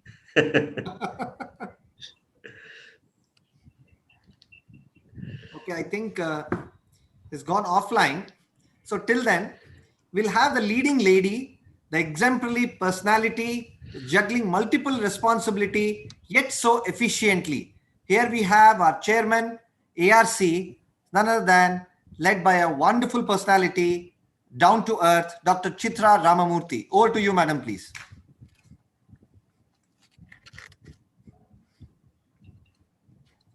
It's first and foremost, I feel honored to be invited by this very prestigious society, and of course, my dear friend Srinivas for remembering me for this talk. It's most unfortunate that I really didn't get to hear from Partha. Then my talk would have been a little more, even more effective. So what my deal here is to talk on society and family takes a toll of a woman's ophthalmic career, and it's time for a level playing ground. So let's hear it, Fred. We are all aware that Partha's name is synonymous to court martial. In other words, when we talk debate, it is all about fact finding. It's about doing reality checks. It's also about accepting that there is a huge vacuum. It's not just getting personal with one friend or the other. We need to have an idea of a much, much larger picture. Again, my opponent is a very modern thinker, fashionably acceptable in society and very reasonable, apparently. But believe me, had he really spent a little time and looked into it and thought over it, had he viewed the social network, it's not just an ophthalmology and women. If he had looked at women in general, understood that there are certain constraints, there are certain limits for this woman, in spite of the fact that her IQ and her skill sets are on par with this man, and these obstacles have to be viewed. If you look at her early years, it was a carefree abandon which she had, and had dreams soaring as high as this male counterpart of hers. But definitely matrimony brings a changed roadmap. And then she goes into this popular acceptable word as work-life balance. I wouldn't say that a male counterpart is unreasonable. He has become cognizant of the challenges which do prevail. But having said that, he pawns it off saying that there are flexible hours for her. Of course, she's doing well. And there is this thought of job sharing. But do the men and women get equal maternity leave? Does the man look into depth as to what all is involved for her? Does it mean that she has a crush at the workplace that solves it all? Does it mean that shorter working hours lessen the burden of it all? Believe me, a man's career actually takes off at the age of 30, and a woman's career takes a nosedive. Actually, it's an abysmal drop. She could become a rebel, she could become a divorcee, but then therein comes this idealistic woman who tries to work a balance, believes that getting encouraged would keep her going in this strong concept. At all this is being said, so controversial between me and Partha, let's realize what is the role of a woman. A woman in workforce, there's definitely less attrition. It's a safer secular workplace. It's so conducive to all because she believes in permanency, and she's going to give permanency to the organization she works for. And then you have a chance with so many women in your organization, an ability to diversify and go beyond. If you look at the statistics of a salaried man and a salaried woman or a casual labor, in the two sections, you'll find that at all time points, the man is definitely earning more than the woman. And there is this monster salary index survey which tells that an Indian woman is earning 19% than her male counterpart, even though they are on equal footing. If you look at the labor force participation rate, you'll be amazed that while the Indian economy is growing, a woman is accounting for only 19.9% of the total labor force. And why is that? We need to look into that. We need to analyze these issues and get to the crux of it. If you look at the increasing woman labor force, if you increase it, mark my words, it is said that there's going to be a huge increase in the Indian GDP by 2025. But having said that, with the new automation which is coming in, there are going to be 12 million women who are going to get displaced over the period of time. Believe me, it is not that the woman is being less represented in particular sectors. Even in health and information technology, there is a huge drop. Believe me that if this woman who is working at such a low level were to come up, there would be an entirely different scenario to the Indian workforce, economy, and success. There is this another study which tells us of the Indian International Labour Organization that only 27% of the women actually contributed to the economy. So all this talk about neutral general policies, believe me, it has not led then nor now to gender equal outcomes, because we are challenged by the pervasiveness of the society. We are challenged by unequal opportunities, which has faced this woman time and again at different time points, even in the best of families, unequal growth patterns, unequal promotions. So we need to recognize this. We need to change this gender gap, and we need to be cognizant of the problem this woman faces and give her a free playing field. Look at the gender gap in the pay gap. A woman on an average is earning 65.5% of what her male counterpart is, in spite of the fact that today you acknowledge that her IQ and her skill sets are on par. Believe me, it's not that the woman is not succeeding to that extent because she's less ambitious. If you look at the surgical outcomes, the post-op outcomes have been said to be better in females. I'm not trying to deride the male, but I'm just trying to debunk the myth that the women make worse surgeons. If you educate a man, you actually educate one individual. Whereas if you educate a woman, you educate the entire family. If you look at different researchers of International Labour Organization and many more, it is actually more challenging for the cream of society, the highly educated woman, face even more barriers. And again, let's understand, if you bring this woman into the workforce, GDP would get better. So that means there are these patriarchal attitudes. None of my statistics were old. There is conservatism. There are these religious beliefs. Actually, women are foolish to think that they're equal to men. Believe me, they're far superior and always have been. What happens now is what happened then, a decade or two back. Woman is all about multiple role plays. A woman does 3 times more work at home. If you look at developed countries, the unpaid work done by a woman is on par or far more than her paid work as against a male counterpart. So then it's about redistribution of responsibilities. A woman spends 352 times a day in one statistical understanding as compared to a very minuscule time allotted by the man in question. That means we have to accept that there is a direct, there is an indirect discrimination which is happening. Look at the woman-led companies. Only 3.7% of the CEOs in actually stock exchange listed companies are taken by women. It's similarly so in many of these other companies and even in the Indian politics. But it doesn't mean that women don't excel. But then again, it seems that there is a skew for men being taken into these lead companies as against women. Maybe ophthalmology looks apparently better because there are so many women ophthalmologists who are getting into the subspecialty courses. But if you look at the super specialty, why are they getting stuck? Why are there less entries of these women? It's because of the unequal burden she shares from the time she got married or when she took on greater responsibilities in this society. In other words, to stand on par with women, a woman has to work a lot more harder. So friends, I was just not being unreasonable in my talks. This problem has been eternal, has to be looked into. We need to do something for this woman. And believe me, a woman has already decided that she has obstacle in her path and she's going to go ahead. But if you gracious men would remove this obstacle, this discussion may not happen in the decades to come. Thank you. Srinivas? Sir, I Yes, must sir. accept. Partha can come in now. Yes. Partha, sir. Yes, I'm Chitra there. madam, can you stop the screen share? No, I don't know what is happening. Partha, sir, I don't Yes. know. I must accept that at one point of time, it looked like Indira Gandhi is speaking. And I'm sure that, madam, you should go in for the Women and Child Welfare Ministry. I'm sure you'll do a lot of benefit. Partha, Yes. sir, it's a big challenge. Yes. Take your You last have said it, Srinivas. You have said it.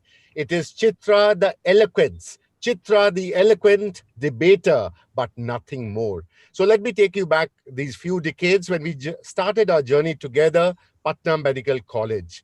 And we moved apart, our careers built, our families, and in our own time.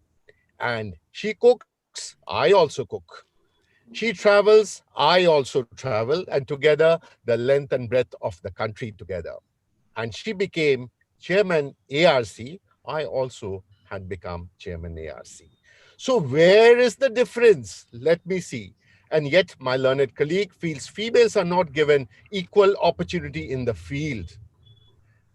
Why ophthalmology is wonderful for females today: lesser working hours, lower number of emergencies, no bias. Even in India, for female surgeons, more and more female ophthalmologists are taking up this field than before. And look at the AIOS survey in 2015, the ophthalmology as a profession considered rewarding both by male and female ophthalmologists. And these ophthalmologists would recommend to the next generation that to take up ophthalmology. And hours spent on academic activities or hours spent in traveling to international and national, both male and female colleagues were there. So similar is what was there in Australia and New Zealand from a survey of ophthalmologists. If you still do not trust me, Chitra, let me give you some very important examples and rethink on your stand. Can anyone say who is better than the other? Professor Amod Gupta, Professor Vishali Gupta. Can anyone say who is more successful than the other? Dr. Pramod Binde, Dr. Moona Binde. Do you respect one more than the other? Dr. S.S. Badrinath, and Dr. Vasanti Badrinath. Did you get one more opportunity than the other? Dr. Harsha Bhattacharya, Dr. Kasturi Bhattacharya. Can anyone say who is more legendary than the other? Dr. Lingam Gopal, Dr. Lingam Vijaya. Will anyone say who is more dynamic than the other? Dr. Srinivas Joshi or Dr. Dipti Joshi? Can anyone say who has contributed more to the field of ophthalmology than the other? Dr. D. Ramamurthy and my dear, dear, dear opponent and my friend, Dr. Chitra. So my message to the next gen of ophthalmologists is ophthalmology is a level playing ground and it will ever stay. So ophthalmology gives equal opportunity and the level playing ground. Mari choriyon, choro se kam hai ki? Thank you very much. Wonderful, sir. Wonderful, wonderful. No words to explain. I think two towering personalities, wonderful debate. This opened the eyes of all the audience. And I must say, I must congratulate both the speakers. Quickly, we can go on with, yes, Asau, sir, quickly. Chitra, if you remember that the strides the woman has taken in 50 years in India, when the first generation of educated people started coming in, it has been phenomenal. So there is no competition, and the males are always backing the female. Maybe in some cases we have to focus more, but generally thinking, the women of India are always liberated. There was only a drop when the invaders came. Otherwise, they have been, in the Vedas also, the women were in the height.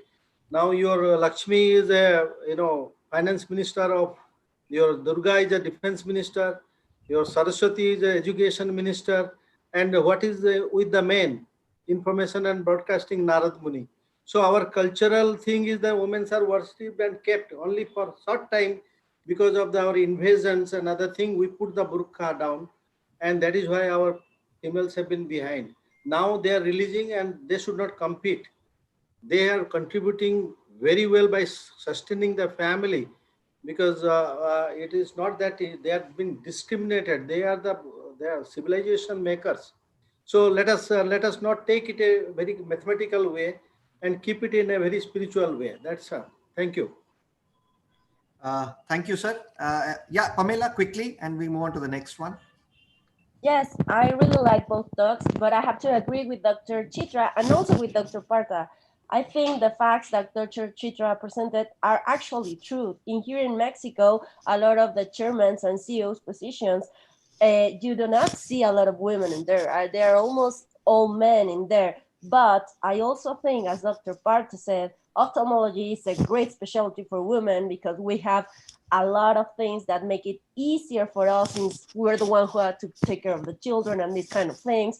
And also, there are a lot of opportunities. Not everywhere, but there are more opportunities than in other fields. So I just love this discussion. It is great. Congratulations for both speakers. Can I make a comment, Srinivas? Yes, Madam Ji, please. So I think I would agree with Chitra in some way and in most matters, because Chitra would agree, and we've all gone through our battles and our ways of doing things.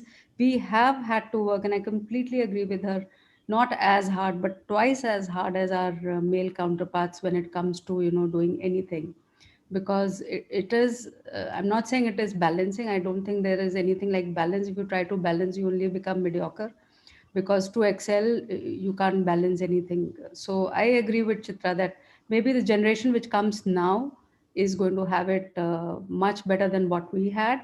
And of course now 80% are females, but it didn't happen when we started off. It was the other way around. Only 10 or 20% were females. So I will agree with Chitra and not with Partha on this. Thank you, madam. Yes, Dr. Chang, quickly. Very interesting discussion. Ophthalmology mirrors society in many ways, including gender bias, and it has certainly improved. But historically, women have been underrepresented in leadership, particularly in academic departments, and they still are. And certainly they do earn less, they do less surgery. But we've come a long way from where it was 20 years ago, 30 years ago. And of course, in most residencies now, women are more than 50%. So I think that the point is good that the barriers are much lower. We do have a specialty that is less dependent on call. There's no physical constraints or barriers, but I think where the barriers are now really are at the level of leadership, and it's an unconscious bias, just like racial bias, gender bias is something that we're probably less aware of. But the United States, of course, department chairs are hugely represented in terms of women. And I think that's really incumbent on, therefore, male leadership to not just select more women, which you'll see in speaking and at the podium, but for leadership. But it really kind of comes back to mentorship. We all were mentored by someone, and the needs for mentorship are different for women than for men, and as they might be for different racial groups. And there's nothing like having someone who looks like you and understands you to be your mentor. So I think that's one way to accelerate things. And then the one other point I'll make is that, I think sexual harassment is a huge problem in ophthalmology. And how do I know that? One of our former residents, Michelle Cabrera, did a survey. It was published in Ophthalmology in January of 2019. And this was both women residents and, non-resident women ophthalmologists.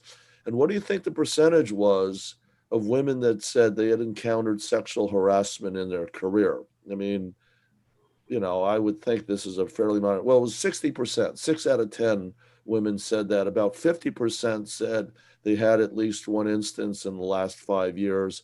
And I think, as we all know, this has a profound effect. It's unseen. It's all about power. But as is typically the case, many of these women said that this had a lasting impact on a lot of things, including their love of their specialty. It's something they didn't get over. So that is something that I think was very surprising to many of us. And it suggests we need to do a better job, but particularly us as men, in looking out for this. Thank you so much, Dr. Chang. I think we come to the end, but let me tell you one thing, Chitra madam. Yes, definitely. Thank you, Dr. Partha sir, for taking this difficult job. But I witnessed the wedding of his own daughter, Priyam, and you should see him after getting wedded.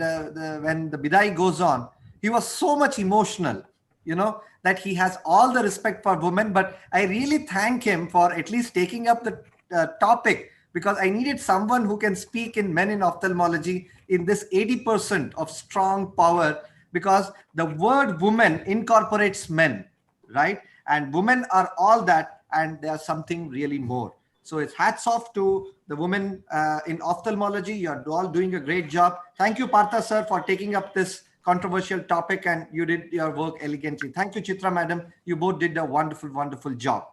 Thank you. So we move on to our next, again, hot debatable topic, whether it's the low cost, high number strategy spoken by none other than a surgeon par excellence, a wonderful academician, a delightful, and a very, very dependable personality, who is none other than Dr. Kaushik Murli. He is one of the most important management person of Shankara Group of Eye Hospitals.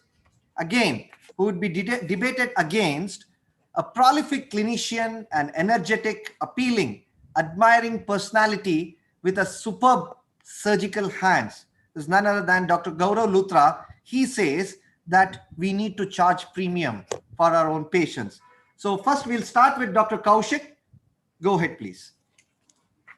Thank you, Srinivas. I think before I get started, I should congratulate you on the previous topic, considering that today we are on the eve of the National Girl Child Day. I think it is important for us to recognize the inequalities in gender and accept that as a reality and see what we can as senior leaders in the profession can make sure that women have a much better playing field, or at least that women should not come in their way.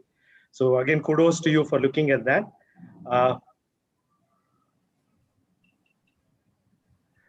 So I've just changed my topic a little bit. I'm not going to be talking about money at the bottom of the pyramid, but rather at wealth at the bottom of the pyramid, and about our model at Shankara through this entire discussion. So I take this first slide, which is largely from the economic survey of 2019-20, where the chief economic advisor to the government of India has dedicated one entire chapter that talks about entrepreneurship and wealth creation at the grassroots. And he says that the one who utilizes, he quotes from the Tirukkural, where he says that the one who utilizes all resources and opportunities at hand is an efficient entrepreneur, and nothing is impossible for him to achieve. So the government of India has recognized that there is wealth at the grassroots and you cannot stand to ignore it. Now let's look at one of the earlier speakers quoted from the RAP survey. Another important survey that got completed a year back was a National Blindness and Visual Impairment Survey. This showed that the most severe visual impairment, which was between the acuities of 6/18 and 3/60, so we've changed our definition for blindness in India, is about 1/2 of the population of the state of Karnataka from where I'm presenting, is about 3 times the population of the state from where my senior colleague Dr. Gaurav is going to be presenting, and is a little more than the state of Punjab that has been in the thick of controversy, or I would say in the thick of national highlight, considering the legislations that are being discussed. So this is the population that we are trying to cater to as ophthalmologists and vision technicians. Again, we know 66% of it is cataract, and we have multiple other conditions that contribute to it. We need to acknowledge and accept again, saying that India is a land of diversity. So the barriers of accessibility, availability, and affordability continue to remain. And this was highlighted in the survey as being among the top 3 reasons, apart from the need not felt and fear of undergoing this cataract surgery. So we need to understand this is among people who are severely visually impaired with a visual acuity less than 3/60, still unable to get their cataract surgeries done. We are a large country. We are an elephant, 1.3 billion population, 15,000 ophthalmologists as per the IC International Council for Ophthalmology survey. We could argue saying that it is a lot more. We could argue about how many of them actually operate. But if we took this as face value, we're talking of about 11 ophthalmologists per million population. And in India, as per the IAPB Vision Atlas, there were 270 million people with vision loss, of whom about 9.2 million were considered to be blind. And this India is different. The India of Bangalore is different from the India of Hubli, from where Srinivas is, and the India from where each one of the participants here are. Top of a pyramid, we have 8% of our population represented by 27 cities. Right at the other end, 70% of India lives in over 6 lakh or 600,000 villages. If you look at the way the wealth is divided in our country, 1% of our population probably earn wealth equivalent to half our population, and 50% would form less than the tip of our country. This is an India we definitely are not proud of. Dr. Chang mentioned about the strides that India has made, but we still have a long way to go. And while we are at it, each one of us needs to answer this very important question of why do we exist? Whether we are a male ophthalmologist, female ophthalmologist, single practitioner, large practitioner, what is our purpose? That needs to be our compass as we go ahead and figure out what we want to do in our careers ahead of us. Why is this important? We at Shankara started off in a 10 by 10 square foot room, a 100 square foot room, with 5 rupees as the first deposit made into our savings bank account by our founders, Dr. Ramani and Dr. Radha. And we believe that we are not an eye hospital, but rather a movement. Why do we say this? Our founding principles that have guided us over the last 4 decades are that Paropakaratam Idam Shariram, which means God has given us this birth to serve mankind. Serving humanity is equivalent to serving God. And the entire community needs to join together to pull the chariot of service. So that has literally helped us build Shankara as an organization. And that is our compass that helps us decide where we want to go forward. So much to talk about the emotional aspect. Now let's look at the hard facts. Again, Dr. Chitra mentioned about facts being critical. So these are again facts that are in front of us. 70% of the fixed cost, it could vary between 60 to 80%, is towards is our entire expenditure that any eye hospital kind of goes through. And if you were to look at a chart, so again, I've taken a representative of some of our hospitals. If you look at the number of surgeries that they do, the fixed cost per surgery actually comes down as the number of surgeries go down and gradually increases once the volume goes up. Wealth is not just economic wealth, but is also in terms of clinical material. This has allowed us to train beyond the conferences in terms of hands-on training, which has helped people get employment elsewhere, and also in terms of research. What we have done with we don't treat everybody free of cost, but we've set up a mechanism to identify those who are really privileged. And we make sure that for every one person who pays for service, 4 get their services free of cost. The topic that was given to Dr. Gaurav was saying that we are under the garb of charity. Trust me, this garb is not easy to live with. We have NABH and Credibility Alliance that look at the quality indicators and whether we are governed properly. We have the income tax department and other government entities that look at how our revenues come in and how we expense our outcomes. So it is critical for us to understand saying that we need to lower costs and build value. And this we've done through various models. We followed concepts where we've looked to reduce idle time, maximize our equipment usage. We've increased awareness. Temporal SICS is something that we adopted probably for the first time in the country. We have a doorstep to doorstep model to identify beneficiaries. We've used balance scorecards in terms of monitoring our indicators from 2009 and many other such innovations that we have looked at it. But I kind of pause here to ask saying that, okay, what is charity? Charity is doing something useful for society. And what is premium? Premium is spending an amount of money that is more than usual.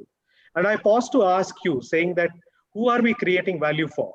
By charging a premium, by using premium consumables, are we creating value for a patient or are we creating value for multinational companies?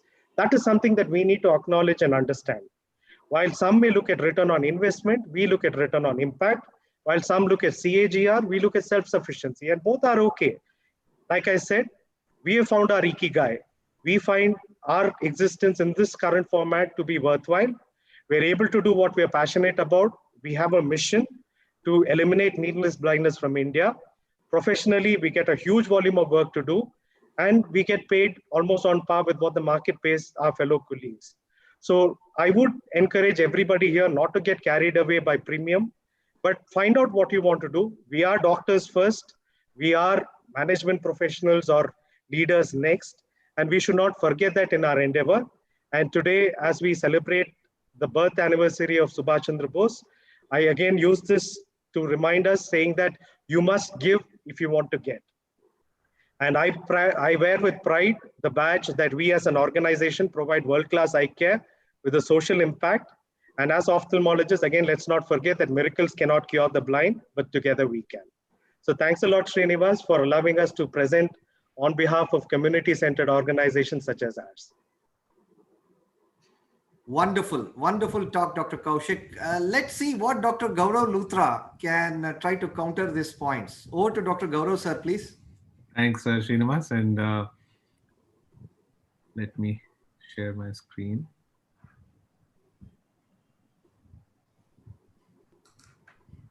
And I would appreciate, I really appreciate the topics you've chosen, Srinivas, and it's been a fantastic time. So, and Dr. Murli has really spoken so eloquently and made his point. And, I think my point is not going to be contrarian to him, but maybe, a different way of looking at things. And this was the topic given to us. Dr. Murli was to be speaking on more money can be made only at the bottom of the pyramid. And he obviously decided to change the topic for, wealth creation rather than money creation. I was given the topic to speak on people pay up for premium treatment and it's time to come out of charity garb and let's make some money. So let's see what I want to share with you guys. So let's talk about making money. So I have always felt that in medicine, making money is always a byproduct. It's not the driving force. It always follows you for what work you do. So quality, ethical work and satisfied patients automatically bring in money and footfalls. It's not that you have to run after the money.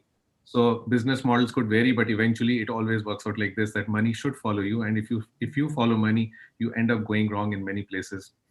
So with the changing healthcare environment, I think lots of challenges which are coming up, and of course different organizations are impacted in different ways. And yes, there are the community organizations which work in a totally different business model than what majority of us work in. So the total logistics and the financials would be totally different.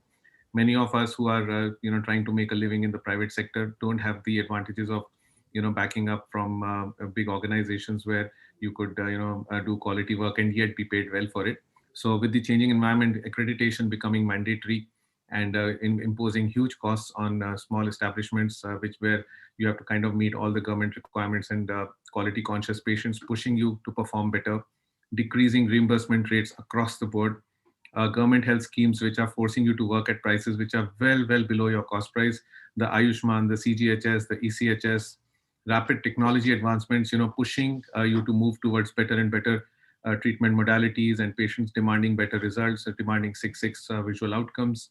So pushing you to adopt newer technology where you can, and you should, and ever increasing expectations from patients from undergoing surgery, to corporatization of healthcare, which has increased the expectations of patients. Patients now walk into a clinic and expect to be in a thoroughly 5-star environment with air conditioning and people serving you tea or coffee. So you're always trying to compete with establishments where the total revenue model is totally different. So, and of course, cost of establishing, a person who comes out and starts practice today, he faces so many challenges of establishing a new practice. First of all, starting with space, rental, land, setting up infrastructure, buying equipment, and then investing in lots of equipment. I mean, you cannot start anymore with a a trial set and a trial frame and an ophthalmoscope, which somebody would start off 25-30 years back, and maybe a small cataract set. Modular OTs, which are mandatory today for any of these setups, big cost on human resources, empanelments, and marketing revenues. All these things put together, I think, many of us find ourselves in a tough situation when starting a new practice, especially for the newcomers. So is quality work possible at low price, high volumes? Well, as Dr. Murli said, only if you have deep pockets to sustain. You can work with donations, you can work with funding from international organizations and schemes. The money obviously has to come from somewhere if you're going to do huge amount of work. It could come from equipment donations. You could have microscopes and big phaco machines donated. I see that happening all around me, where there are so many charity organizations around me. They just get, Zeiss Lumeras, and they get Centurions gifted to them by various organizations. They don't end up buying those equipments most of the times. Again, cross-subsidization from paying patients, in medical colleges, by the students who are paying enormous fee to study there. That's why they can do low price, high volume work. And then, of course, those very rare organizations, which maybe actually, I see that all around me. So I know that, submitting inflated data of, cataract surgeries being performed and not being performed. So essentially pushing, wrong ways of making money out of it. So I'm not saying that everybody does it, maybe a small percentage, but we were offered to do that by one of the organizations, and we obviously totally refused to do that. So the limitations of a low cost, high volume model, you could end up having compromised quality if you are not supported by big financial support from somewhere. There's no time for the doctor-patient relationship to develop, because you're working at a very low cost and a high volume model. So patients may feel, compromised because they are not attended to as well by the doctor. The operating surgeon may have never examined the patient. You have been screened by somebody else, and you go and just operate the patient and finish it. May not even see the patient post-op. There may be that possibility, as somebody suggested in the previous thing, that if there are compromises in quality because you're working at a very low cost, there may be reuse of disposables, etc. And challenges in incorporating newer and better expensive technology that also encourages mediocrity and compromises in care and morals of the work that you do, the ethics. I'm not saying again that it happens everywhere, but it's entirely possible. I was just reading an example on one of the groups recently, that in the state of West Bengal, the state government is paying through this government scheme just 3,000 for SICS with IOL and rupees 5,000 for phaco with a hydrophobic foldable. Now, I often wonder how this is going to be viable. And it's compulsory. You cannot kind of opt out of it. And if you don't perform this, you can be put behind bars. Now, as we already discussed, the cost involved in a cataract surgery has so many things to it. And let's not forget the doctor's fee. The poor fellow has to make a living and sustain his livelihood of his child. And so I feel that it's totally unviable. And the only way you could probably end up doing this in a small private setup is by doing something wrong somewhere. So essentially, let me come towards the end of my talk. What kind of a cataract surgery would you seek for yourself? Would you seek a good biometry and a good thorough workup, good chair time with you by the...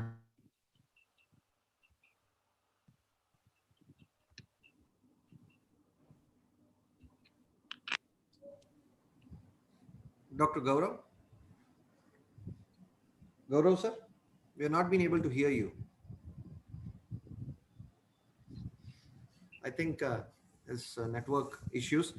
Anyway, can the admin stop his slide share? 100%. Yeah. Okay, I think I'm back. There was a big pause earlier here, so it took me a few seconds to come back. I'm sorry, I'll just finish off. Yes, Would sir. you like to have good astigmatism management?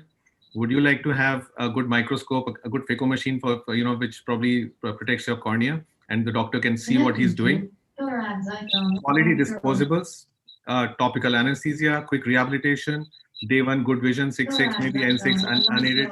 Or would you look for approximate IL-PARs, a standard IL-PAR being used, minimal contact or, talking to the doctor, untreated astigmatism, maybe an average microscope, so many compromises, right? So essentially what I'm trying to say is that if you took your mother for a glaucoma opinion, would you like to have a potentially misdiagnosis? If lucky, you could have an NCT, and if not, no pachymetry, no perimetry, no gonioscopy, glaucoma miss. So low cost, high volume has all the possibility of this happening. I'm not talking about quality setups like the one where Dr. Murli works. And you may be having a glaucoma treatment started based just on the IOP and followed up on Snellen's acuity and IOP control, or would you prefer a proper history, a Goldman applanation with a good workup with the fields and the pachymetry, and maybe an OCT if required, a good gonioscopy, and regular follow-ups with periodic investigations and counseling? I'm sure you would opt for the one on the right side, not a low-cost, high-volume place where you might be missed, where your diagnosis may be missed. So which may be the ideal model? Gradually but steadily build up a quality premium practice. And premium does not mean that it has to be priced premium, because as I said, the money will follow if you provide quality premium stuff. Adoption of new technology to improve outcomes and patient satisfaction. A well-managed, efficient setup, probably with a good EMR system and good patient flows, and eventually leading on to high volume and quality premium practice, and money and goodwill as a byproduct. And the best part is a low-cost subsidized wing, providing quality work supported by cross-sub. So you could also have a charity wing subsequently where, as he said, as Dr. Murli said, that they cross-subsidize by performing paid services and then using that to sustain their charity wing. So the take-home message from me: there is no substitute for quality, and quality brings premium to the patient, premium outcomes. Quality always comes at a significant cost, time, and effort. And low-cost, high-volume will either compromise quality or will be at a cost to others, which, as I said, can be cross-subsidized. Quality never goes unrewarded, so money will be a byproduct, and profits can be easily used for quality charity work as well. So it's a win-win situation all the way if you decide to take this path. Thank you.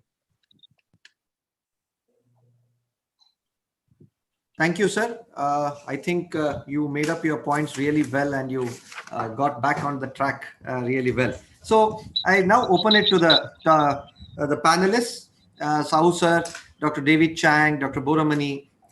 Sir, Dr. Kaushik says that 70% of the Indian population is under below poverty line. More than 6 lakh villages exist in India. And are we working for the companies or are we working for ourselves? Whereas Dr. Gaurav says, if you need top-end machines, if you need a good workup, you need increased investment. Increased investment leads to increased money, increased premium. So your takes on that, please. Dr. Sahu, sir? See, I have decided from the beginning in Bombay, they were doing charity with the business people. We are opening charitable hospital, doctor, we are giving them time. That is the time I have decided, if I have to do charity, why I not start in my home? So charity begins at home. So what we have decided, a premium practice is one place and charitable in another place, so that they don't get mixed up. Those who cannot afford the charity, and those who can afford, they can go to the premium class. So instead of saying charity is bad or charity is good or a premium practice, and so their division really works for us, because then there is no problem. So the poor people we are not neglecting, and we are able to give them the best of service in our premium class there. So this is our module, and this should be our module, because people like Gaurav and once you have come to a stage, you must think to return something to the society also. Without a commitment to the society, earning itself has no satisfaction, because then you accumulate money and it is worth nothing in the end. That is my approach. Thank you, sir. Dr. Mathur, sir, your points, please. Srinivas, I agree with Dr. Sahu, sir. We have to take care of the poor people also when we are in India. But Gaurav is very right. In the era of this legal forum where the legal cases are going on against doctors and lot of cases, we have to be very up to date. We have to be very competent staff and very competent machines that we think we should have with us to avoid any legal liabilities. Second thing, as for Shankara and Arvind are concerned, they are okay because they have very big setups. They have very good number of cases, so they compensate the money by that. But an individual doctor like me and you, who has seen our own hospitals, government is not supporting us anyway. So to keep in the market up to date, we have to invest a lot, and we want return. I agree with Dr. Sahu, sir. We could start charitable institution. I am running a charitable institution separately. So other person are doing, many are doing, but for compromising with because of lack of money is not we have to, and our machine, everything should be very new set up. I agree with. Yeah, thank you, so much for your views. Boromani, sir? No, as such, there was no major debate in this because the equations are different at different places. The place where Dr. Kaushik Murali works, though it's a charitable organization, it's a premium charitable organization. So the equations are totally different. So I agree with both of them. What Dr. Gaurav says, like a private practitioner who has got a lot of pressure on him, a lot of equipmentation, investment, pressure from the legal cases. So you have to work and try to find out a balance. So you have to somehow recover the expense. If you're doing a premium work, you should charge more. So the equations are totally different at premium charitable institutes and other regular small charitable setups. So there the equations are different. Thank you. So before we go on to the next talk by Dr. Nito Rosatelli, I request Dr. Chinmay Sahu, your quick 10 seconds, please. I would agree with everyone on the debate out here that the cost of investment and the cost of running a practice is pretty high at this point, and there is a role for a premium practice. At the same time, we have to work with compassion. So as my father said, that we do run a charitable wing where we take care of our commitment to society. Yeah.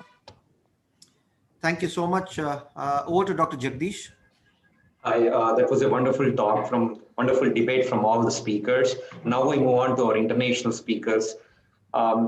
We have here none other than Dr. Nito.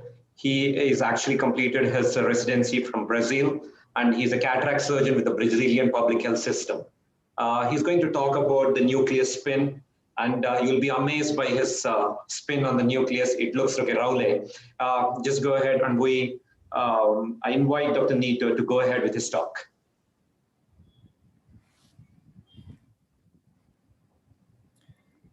Dr. Jagdish, until Dr. Nito comes back, can we start with Dr. Steve Arshinov, please? Yes, please. Oh, sure. Dr. Steve Arshinov is actually teaches his ophthalmology residency program at the University of Toronto.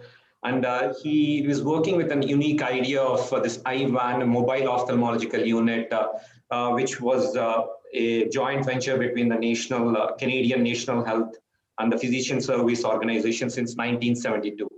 And you all know him from the recent award. He was an awardee of an Outstanding Humanitarian Award due to his committed service for the Northern Ontario region. I welcome Dr. Arshinov, Steve, to present his talk. Go ahead, Dr. Steve. Thank you very much.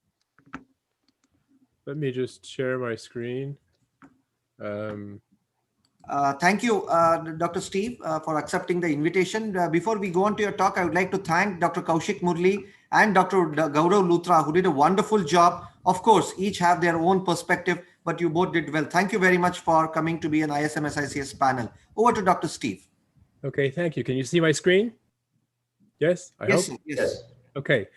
Well, first, thank you for inviting me to take part in this really excellent conference and discussion.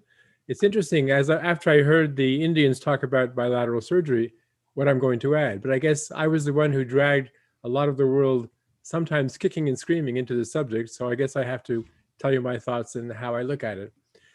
I think that bilateral cataract surgery really has exploded with the COVID-19 pandemic. And I'm going to talk about some of the issues that go along in bilateral cataract surgery and how we can do things and how we can do things a bit better. These are my disclosures, none of which apply to this particular talk. So I have no relevant disclosures to this, except to say that since the pandemic started in March of 2020, I've given 20 webinars globally on bilateral cataract surgery, and not just in Canada and the US, but in Europe, in Indonesia, in India, in Bangladesh, and all kinds of places who are looking at maybe bilateral cataract surgery is useful as we go along and we have to deal with the pandemic and the risk of infection. So it's interesting when I think about how I do my bilateral surgery and now I'm doing femtos and how we've progressed, because cataract surgery, as you all know, of course, started in India with Sushruta, and it took 2,200 years before Daviel changed from couching to do extracapsular surgery. And then, only 10% of that 200 years until Ridley got intraocular lenses, then again divided by 10, 25 years till we got phaco. And then some were branching off to doing manual small incision cataract surgery, an evolution of extracapsular surgery. And then now we have all different groups, and many of us have gone from phaco to femto and now to bilateral cataract surgery. Bilateral cataract surgery is common, mostly with phaco, but some with femto and some with manual small incision cataract surgery. And the difference, I think, is the concept, because when we do unilateral surgery, we're really fixing an eye, a peripheral receptor. Whereas when we do bilateral cataract surgery, we're fixing the patient's perception and their vision. And so the people who have bilateral surgery really look at us differently the next day and how they perceive their surgery, because they came in not seeing, and within one day they're seeing in both eyes with proper stereo and what we plan for their refractive outcome. So when we talk about bilateral surgery, I'm really not aware of any specific publications showing bilateral surgery to be worse than unilateral surgery in any aspect that was studied. So when you ask why we like to perform bilateral surgery, it's because I just think it's better for the patient than for everybody else who's concerned once you get all the complexities down and have it ironed out. And why is COVID encouraging it? Well, if we do, let's say, 20 cataract surgeries, we can now do that in 10 patients. We have fewer people around to take care of these people because there are fewer people. And so there's less transmission of COVID-19. Time is saved in cleaning the operating room, and the OR turnovers become quicker. And bilateral surgery has been shown to be safe and effective, and so why not? Admittedly, it's one of those things I said before in our discussion that it's another added thing we do, which makes our life more complicated, but in the end makes our service to our patients better. So when would you embark upon bilateral surgery? And my reference is primarily for phaco.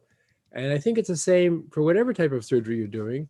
You consider doing bilateral surgery when every single small step of your surgery has been perfected.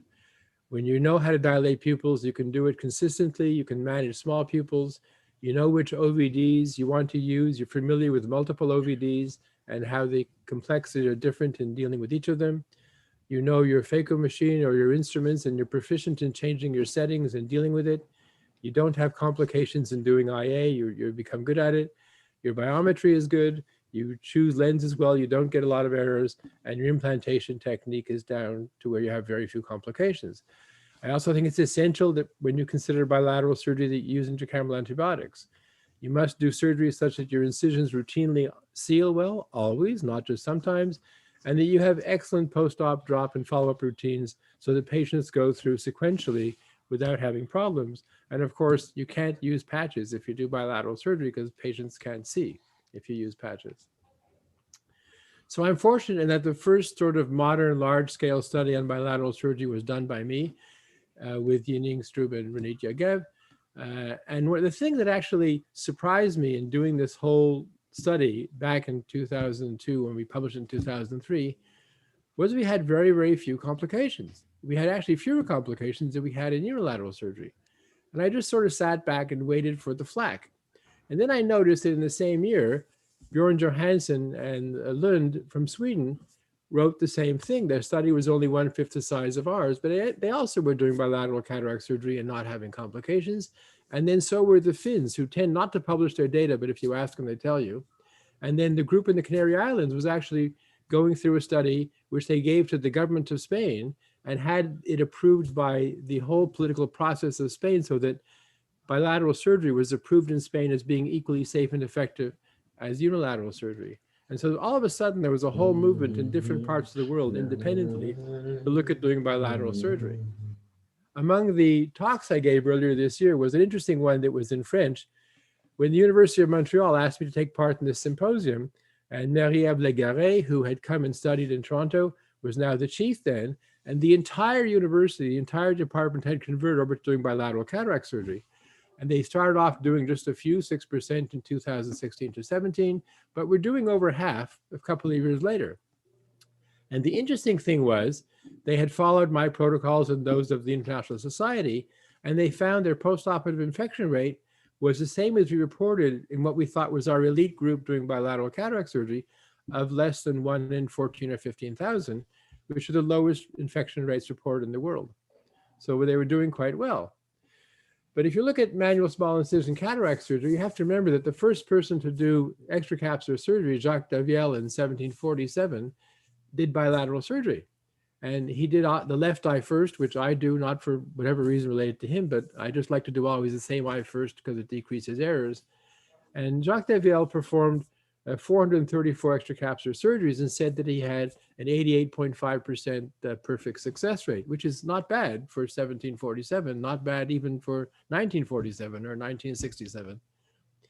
Our society started in 2008 when the various groups I mentioned before got together and wanted to discuss bilateral surgery so that as we thought it would spread around the world, it would be done safely. And we worked for a long time to find rules. We have one absolute rule, and that is if you have an unresolved complication in the first eye, don't do the second eye. But we also all agree that the best time to do the second eye is immediately after you gain the experience of the first eye, because the second eye then is always easier. We put together this document, which we published online in 2009, and we called it General Principles of Excellence, not guidelines. We thought guidelines were kind of, a rough way of saying you should do this. But people who follow these suggestions tend to have very, very few complications in doing bilateral surgery, and no matter how they do their bilateral surgery. And it's available on these 2 websites. So then I talked with various groups, and I met the Help Me See group, went to New York to meet those who run it, and went and had them at a meeting of ours. And they're planning to expand and do multiple bilateral surgeries using primarily small incision cataract surgery. I also got to give 2 webinars with the International Society of Manual Small Incision Cataract Surgery, one with your main group, and both were in June, and then one with the Egyptian group. And I was impressed with the willingness of this group to make sure everything was safe and done very well, whether doing unilateral or bilateral cataract surgery.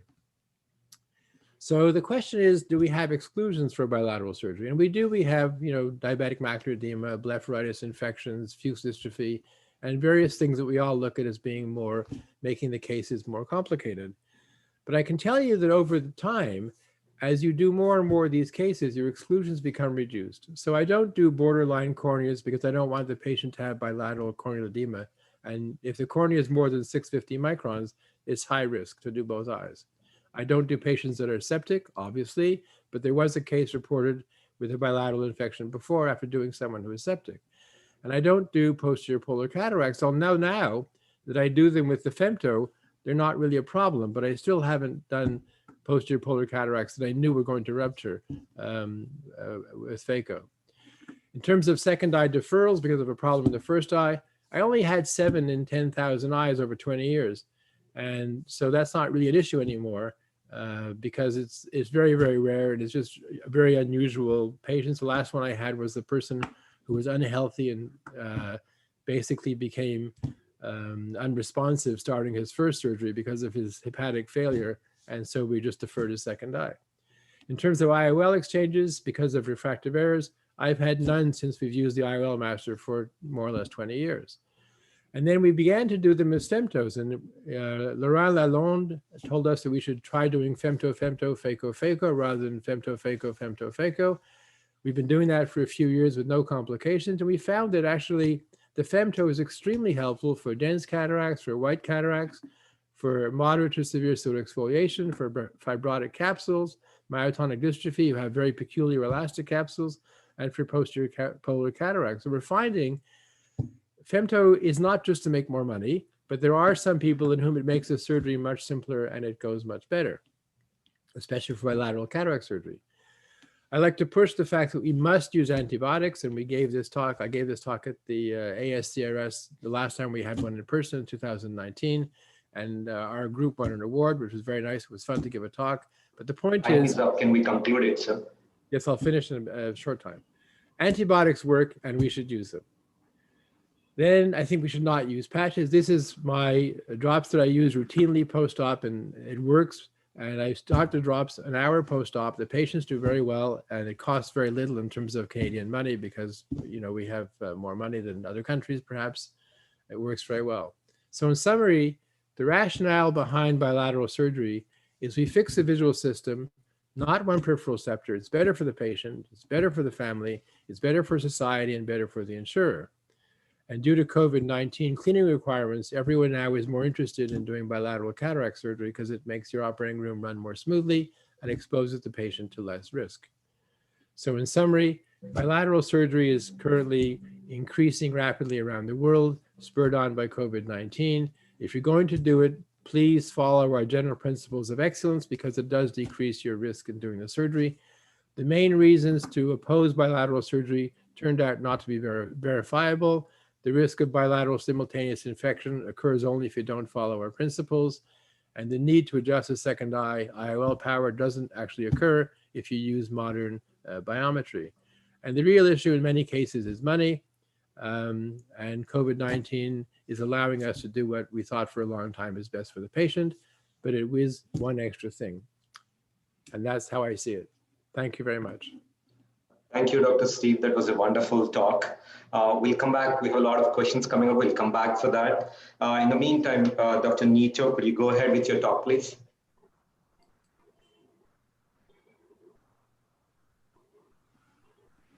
Dr. Nito? Can I start sharing my screen? Yes, sure. Please go ahead. Okay.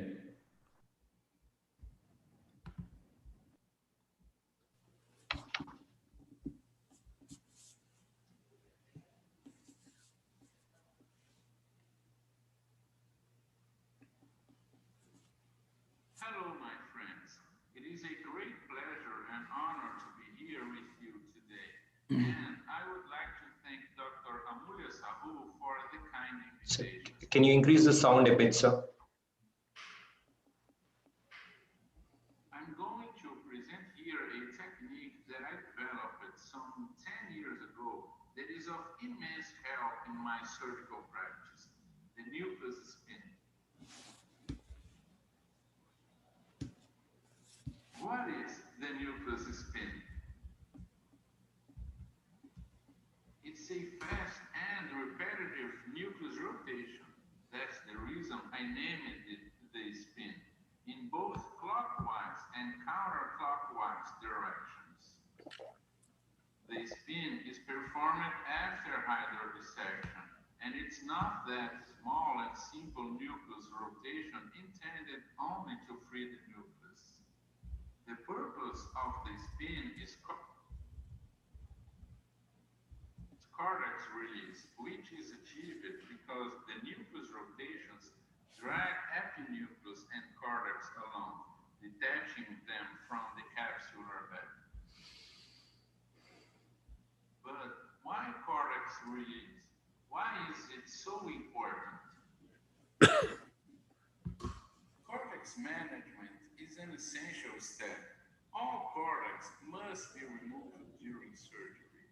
It is a time-consuming step, including the need to switch probes. Cortex removal can present difficulties. Subincisional, equatorial, and posterior capsule adherent cortex can be very challenging to address. Intraoperative meiosis can hamper cortex visualization, making its removal troublesome, and cortex remains may ensue. Most importantly, it has been shown that most posterior capsule rents happen during cortex management. For all these reasons, it is clear that it would be extremely beneficial to facilitate or completely eliminate this step. Two maneuvers can help. One is the well-known and universally used cortical cleaving hydrodissection, but it often is not enough to achieve that. In conjunction with the nucleus super or over rotation, the spin, complete cortex release is achieved in the vast majority of cases. The spin technique is simple. It should be performed right after hydrodissection with or without hydrodelineation, under irrigation by the fecal probe or under OPT, using an instrument like the chopper itself or a Sinski hook. The spin maneuver can be performed in both fecal and manual cataract surgery. Multiple clockwise and counterclockwise rotations are performed, first in one direction and then the other. Usually 5 rotations in each direction is sufficient. Around 10 ensures complete cortex release in almost all cases. During the maneuver, cortical and epinucleus matter is expelled from the back. It can be aspirated for visualization purposes. The spin is very easy to learn and to perform. No special instrument is needed, and it is easily incorporated in the surgical routine. It is a fast maneuver, which saves a lot of surgical time when complete cortex release is achieved. As the forces are applied in a tangential manner to the entire zonular apparatus simultaneously, it is very zonular friendly. Cortex release and expulsion provide free space in the capsular bag, which is useful during nucleus management. When properly performed, it completely eliminates the cortex management step, saving time and providing safety. It would be logical to speculate that the maneuver friction removes lens epithelial cells, potentially diminishing the posterior capsular opacification rate. Let's watch some spin examples.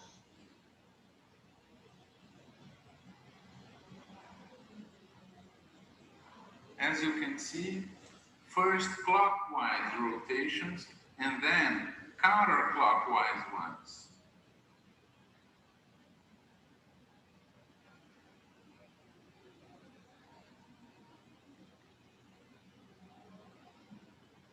The farther away from the center you push the nucleus, the more grabbing power and control you have, but always respecting the rex's mark.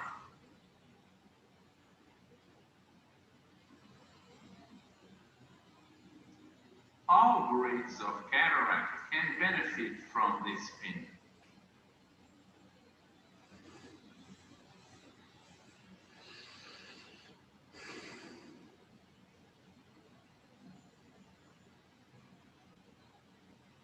As the spin progresses, cortex and epinucleus material comes out of the bag, and space is provided for nucleus management.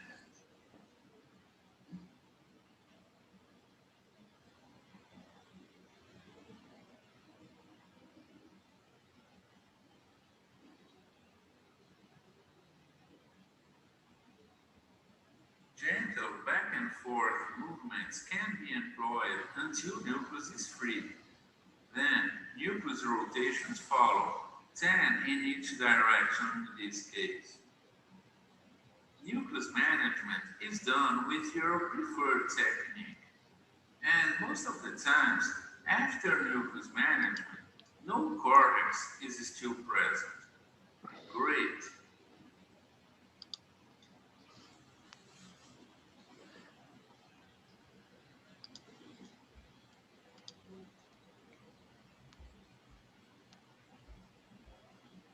Please visit my YouTube channels with lots of surgeries and different techniques. Search Neto Rosatelli and you'll find them. Thank you for your attention. Thank you, Dr. Nito. That was a lovely presentation. Thank you, Dr. Reddy. Thank you. And then here we go to our next speaker, Dr. David Chang. And every one of you must be knowing him. He's the star in ophthalmology. He graduated from Harvard Medical School and he did his residency from UCSF. He is an AAO Lifetime Achievement Award recipient. Yeah. Dr. Jagdish, yes. Can I just interrupt? Actually, Dr. Meenakshi Swaminathan has not been able to connect. Dr. Namrata, madam, are you there? Yeah, I'm there. Yeah, so can we just take her points first and then we can go with your presentation? She's not able to do the screen share. Okay. There's some technical glitch from that side. Meenakshi, madam, you're able to hear us? Yes, I can hear. Okay, can we go ahead with your presentation? So last debate we would like to have, and then we'll go on with Dr. Chang and Dr. Boris Malugin. So we have is the fellowship soon after post-graduation, especially for female ophthalmologists. You know, some set of people say that, no, you have to join immediately.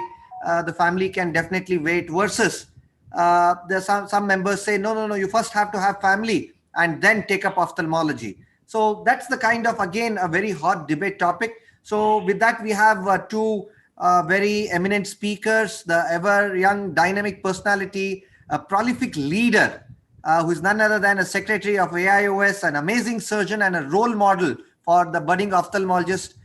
We have Dr. Namrata Sharma, against the ever enthusiastic academician with multiple accolades to her name.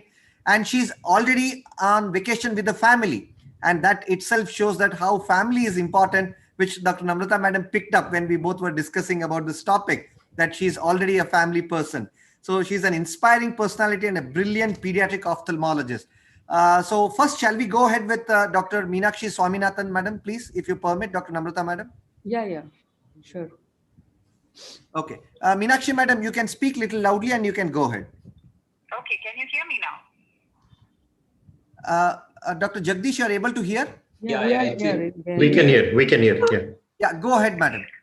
All right. So a very big hi to all of you from Goa. I'm sitting on an island when there is hardly any connectivity here. I've tried 3 dongles and without much success.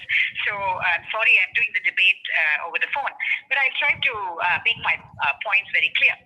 So my topic is family milestones can't wait in ophthalmology, but ophthalmology can.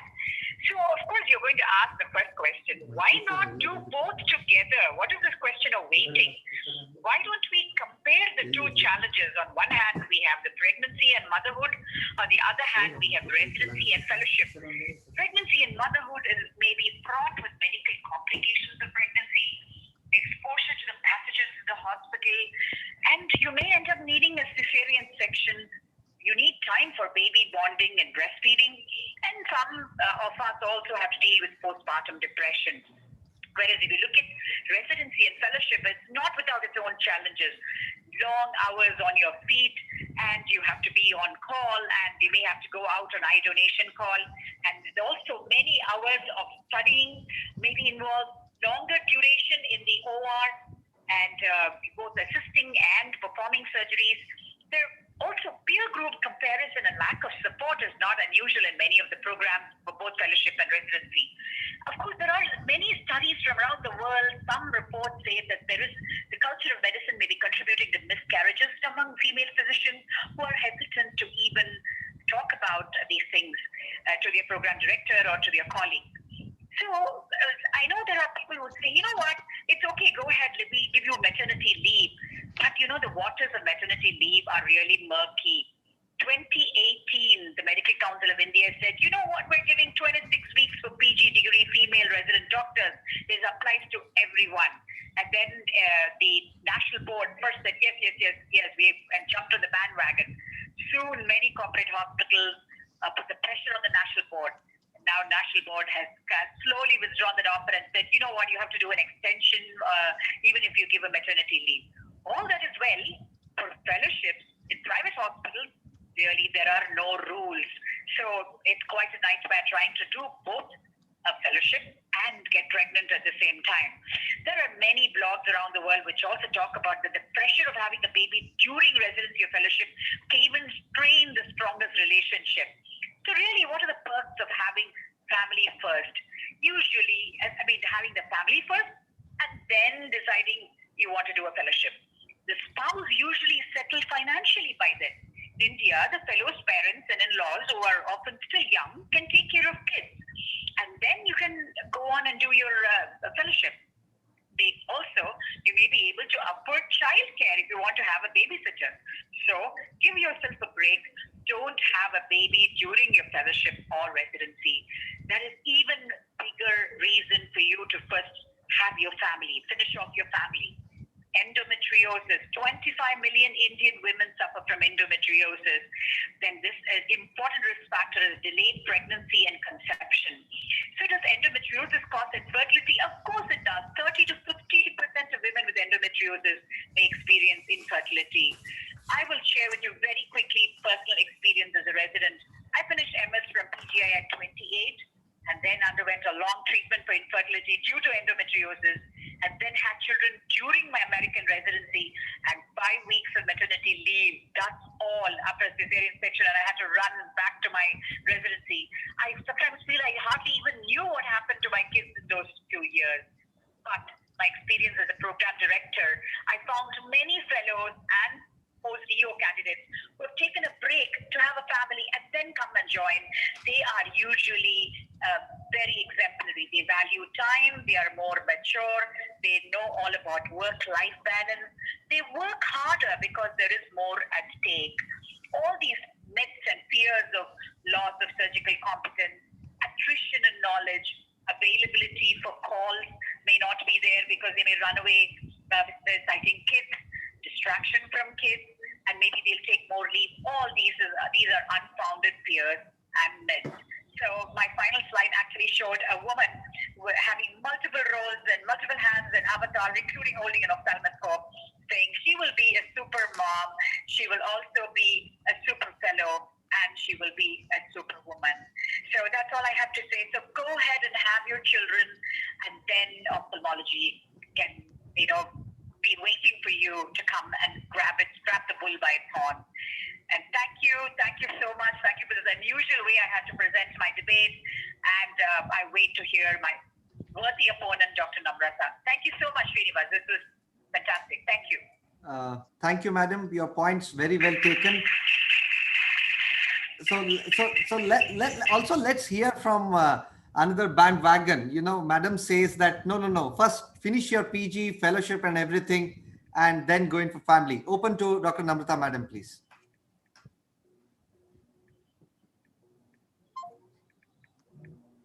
I think I came to the last slide first.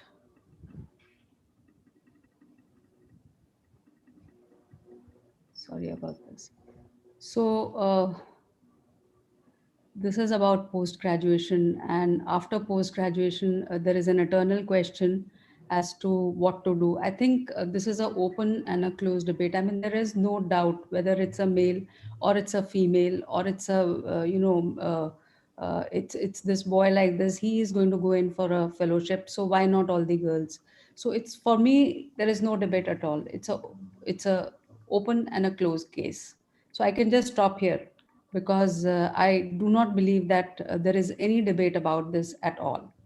Now, just see the way our, this is our post-graduation ceremony we held just last week, and look at the excitement that these people, both boys and girls, have. And for them, the sky is the limit, and they are the dreamers and they are dreaming. And just look at my girls, they are jumping higher than even the boys. So how can you stop them from doing anything? I don't think they are completely unstoppable. Some of the boys are not even making an effort to jump. So you can see, look at the enthusiasm and look at the cheer on their faces. So why do you need a senior residency and a fellowship? I think you need a senior residency or a fellowship, whether you are in private practice or you are in academics, to gain extra qualification. So to gain extra qualification if you're applying academic job, and to gain an extra skill if you're doing a private practice. So you need it for both. and it gives you another kind of confidence, and you need that confidence. You may do in whatever subject you like, it does not matter. You have to be the best. It does not matter, sometimes you get the subject of your choice, sometimes you do not get the subject of your choice. Again, like I say, it does not matter, because you have to excel. Whatever you do, excellence is the key. You can do long-term or short-term fellowships, and earlier what used to happen is that people used to take short-term fellowships. But one has to remember, fellowships have a time duration. Senior residency has a time duration and also has an age limit. This time is not going to come back to you. The time that, if you don't do your fellowship or if you don't do your senior residency, it's not going to come back to you. You have to catch the time, and before the frame shifts, you have to be actually a part of that frame. Now, if you are planning a long-term fellowship, which is 18 months or 20 months, and I say that for boys and girls both, I don't differentiate between the two. It should be done immediately after your post-graduation. And if you're doing a long-term fellowship, then it'll be for about, say, 18 months or 2 years or 3 years. And 2 years or 3 years in anybody's life is really not too much, to give yourself. And of course, you can even do short-term fellowships, which are 3 months. It doesn't matter. You should do a fellowship because, like I say, it gives you a different kind of a confidence, and it hones up your surgical skills. You are abreast with the recent advances and also the hands-on training. Now, a word about overseas fellowship. I would say that for boys and girls, if you ever get a chance, please do an overseas fellowship. It's a different healthcare system. It is a different background. It is a different culture. It is a different way of looking at things. And again, it gives you a different kind of confidence. Of course, the downside could be that it could be a financial challenge. The question will remain, at what time? And I would always say, as soon as possible. I know that in the olden times, whenever there was a change in technology or techniques, people would, go for observership at places, and that is an option which can also be taken now. That is a possibility, but a fellowship uh, which has got a certificate, a fellowship which has got a stamp. These are just milestones. You do your MBBS, you do your MD, you do your fellowship, or you do your senior residency. And then actually what you become in life is what you become. So why fellowship now or as soon as possible? Because time is on your side. There's a cutthroat competition which increases only exponentially each year.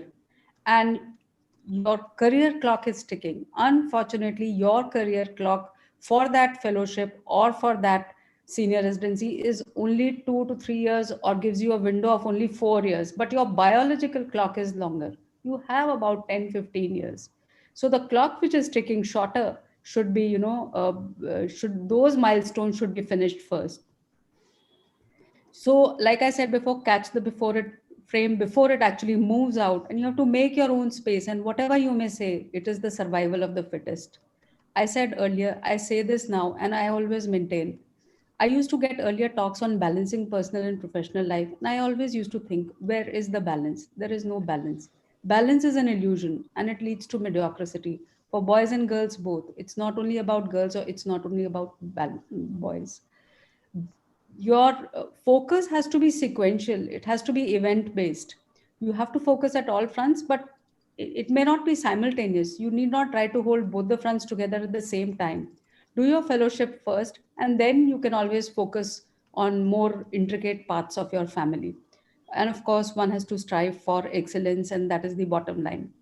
It also enhances your self-esteem, because it is something which is inevitable.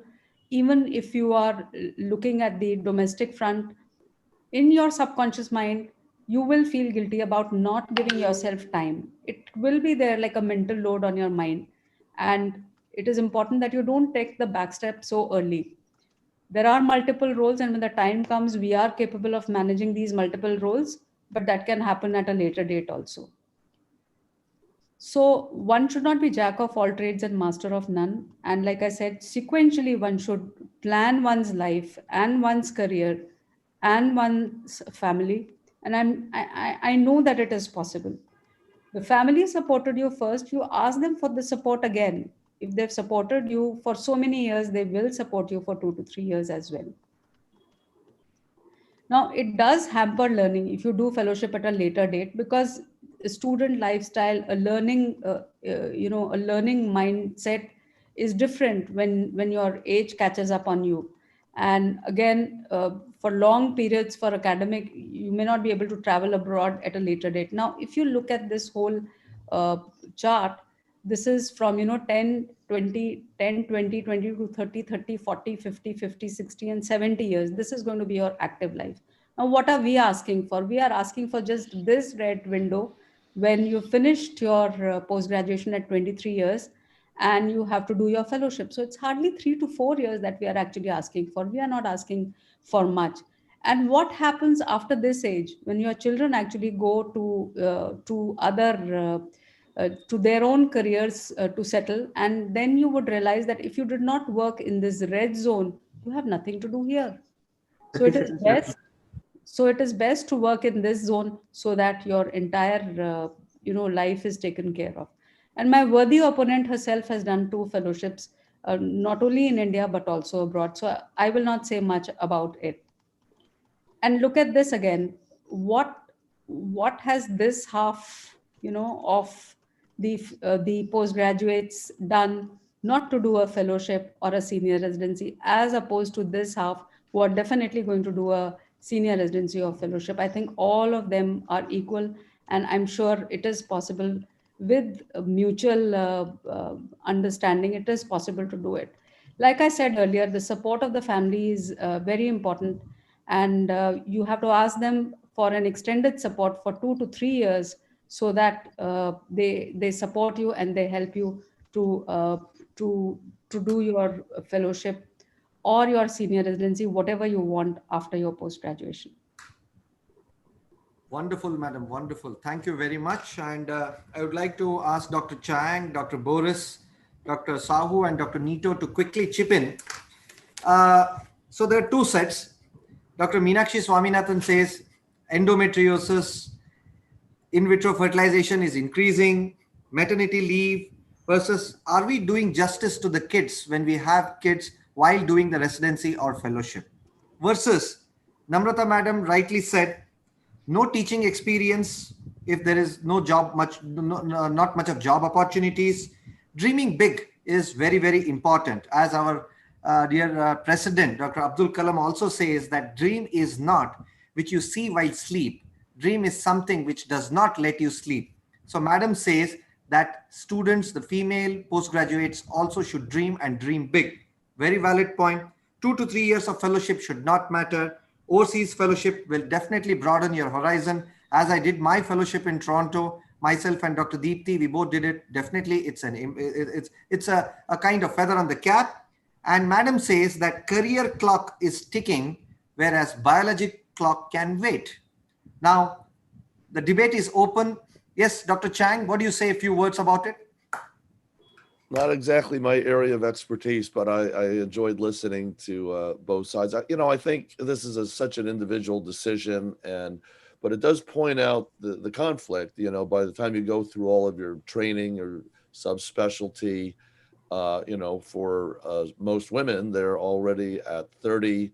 Their spouse may not be in ophthalmology, so there's a lot of pressures from both directions. It's clearly an individual decision. But I would say that it would be nice if fellowship programs could be open to people that have maybe been in practice for 3 years or 4 years, and there's no reason you couldn't go and do a fellowship at that time. So some of it is just the inflexibility of the matching system. Sahu sir, I know you have always been on a holistic approach and a spiritual approach. You have been guiding all through. What are your views on this, sir? Most of the time, whether life is for career or career is for life, that has to be settled first. See, if a career-centric life becomes totally peripheral, and a career should supplement life. Once we are putting it then in women cases, once they develop a they develop a definite personality, then their emotion takes the back seat, and without emotion there is no cementing of bonds. Then it is an adjustment. then you are leaving two people who only dissecting each other all the time. So too much of brain stuff, the emotion flies through the window. So therefore, the cementing becomes less, more bickering, more ego classes, because you are definite personality. You become so cemented with your personality. There is hardly any margin for any interaction, any sort of thing. So give and take. So a little bit of innocence should be there for bonding of the family, and then career can supplement that bond. But now if you go into a head stuff, what the career will give? Suppose you are the greatest ophthalmologist in the world, what difference it will make to anybody? See, even married people also becoming great ophthalmologists. So we have to take a very balanced approach to these things. Career is definitely, but family is also very important, because when you have a difficult time, the family comes to your aid. So the nursing of the family is very paramount to the existing of all this achievement. If I'm the great ophthalmologist, my son is not properly brought up, what the hell I'm doing here? Yeah, I have tons of money and people are clapping me. So I am a shallow man. So my child is there, my mirror is there. I can see my image in them. If my wife is happy, I see my image with them. So that is what we have to create an ambience around ourselves. So the career should supplement that. That will be my take. See, thank you, sir. Boramani, sir, are you there? Hello. Yes, sir. No, I perfectly agree with what Dr. Sahu sir said. There has to be perfective balance, and we have to see what is the priority. I just want to have few comments. Namrata madam said, you complete your post-graduation at the age of 23. I don't think anyone completes nowadays post-graduation at the age of 23. Almost it is 26, 27 years. That is one thing. And ultimately, it depends upon what is your priority. You have to balance between both things. In your case, you did the fellowship in Toronto, but I think for your a ready setup was waiting for you, isn't it? Yeah. So we have I to, think that makes a lot of yeah, difference. that makes a lot of difference. That makes a lot of difference. Correct, If you have to correct. struggle on your own and if Yeah, you have to start from a scratch versus correct. you're going in a setup which is already there. I mean, that takes all the mental load off your head. Correct. And regarding with due respects to sir, I just would want to say that I'm not saying that you completely disconnect with you. I'm saying only defer it for some time, till the time that you also are at a position where you are settled. Because if you take too long to do it, then what happens is that you have no time to do it. I have seen in my own institution, Lady Harding, which was an all ladies institution, I have seen 50% of the girls going just into CGHS dispensaries and ESI dispensaries, not even doing a post graduation.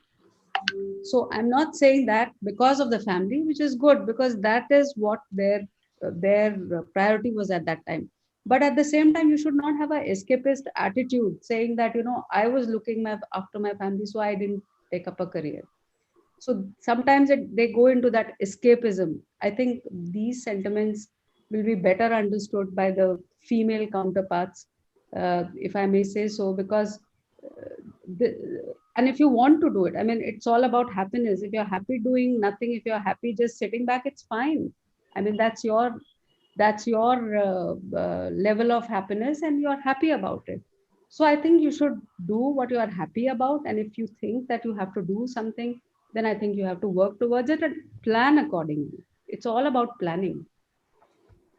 Madam Chitra madam is here. She is laughing and she is still watching the debate, because in the last debate I could see that she was for family. But let us hear her views now. Can you unmute, madam, please? I'm sure Chitra will change her views now. No, I feel that what Namrata said makes sense today, because that's the way it is. Otherwise, the woman would get completely swallowed if she does not do it that way.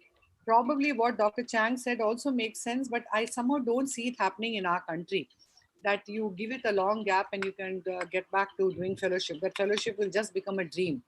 The other thing, we'll have to be very realistic. Like Namrata was lucky, I was terrifically lucky to have the right family to grow in spite of all that I said.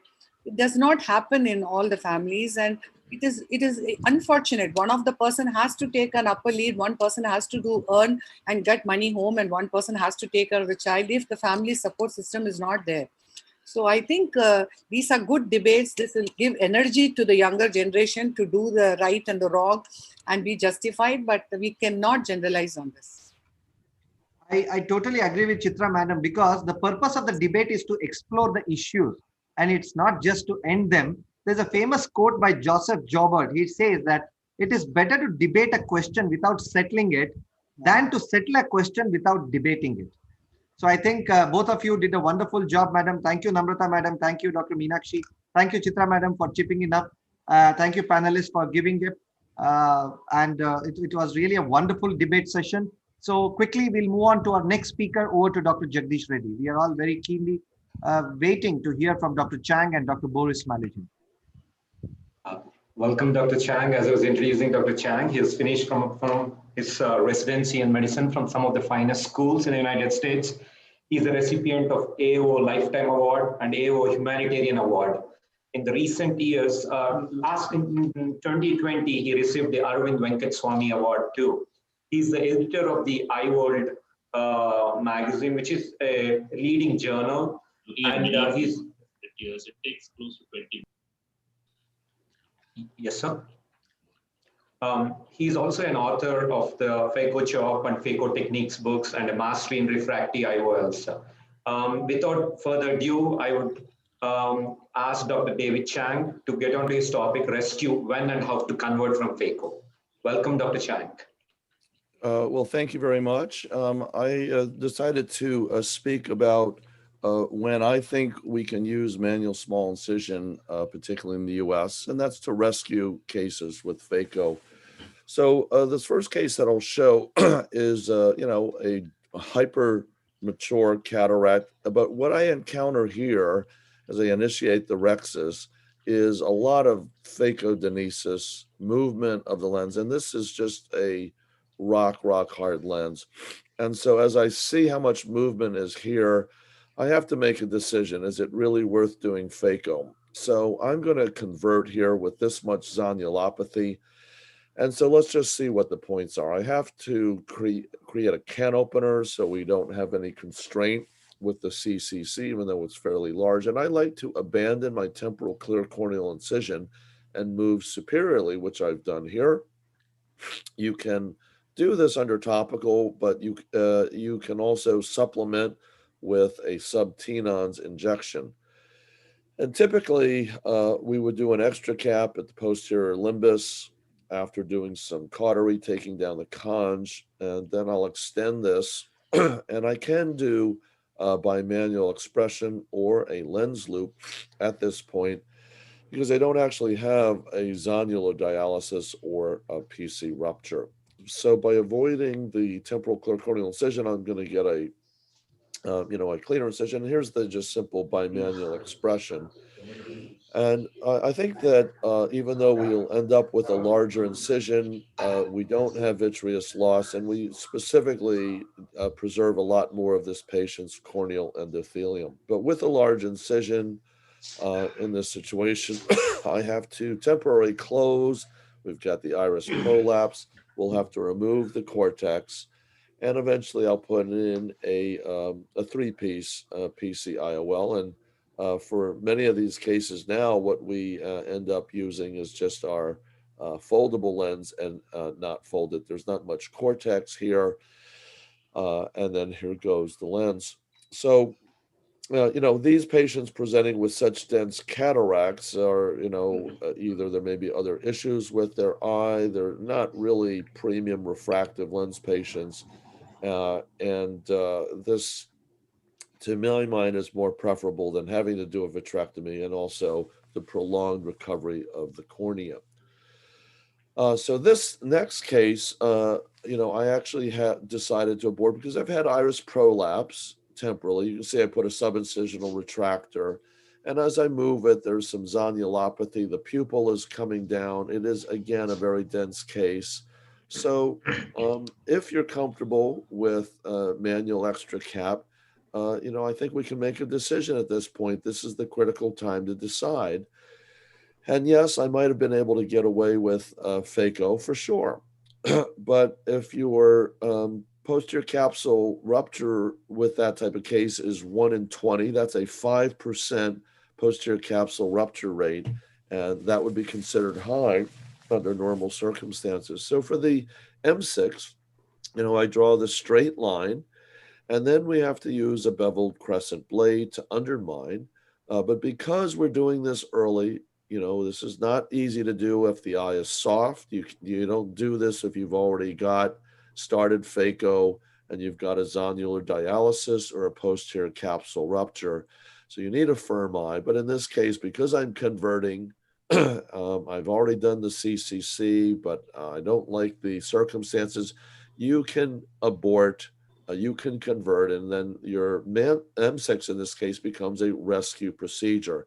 So I think for those that aren't doing this, the key here is your internal dimension has to be larger than the external dimension. So we're undermining in a sort of lateral fashion here. We'll then want to, again, convert this to a can opener. So I'll make my opening with a keratome, but because the edges are too sharp, I'll extend with the crescent blade, so I'm careful not to create a false path or a secondary incision.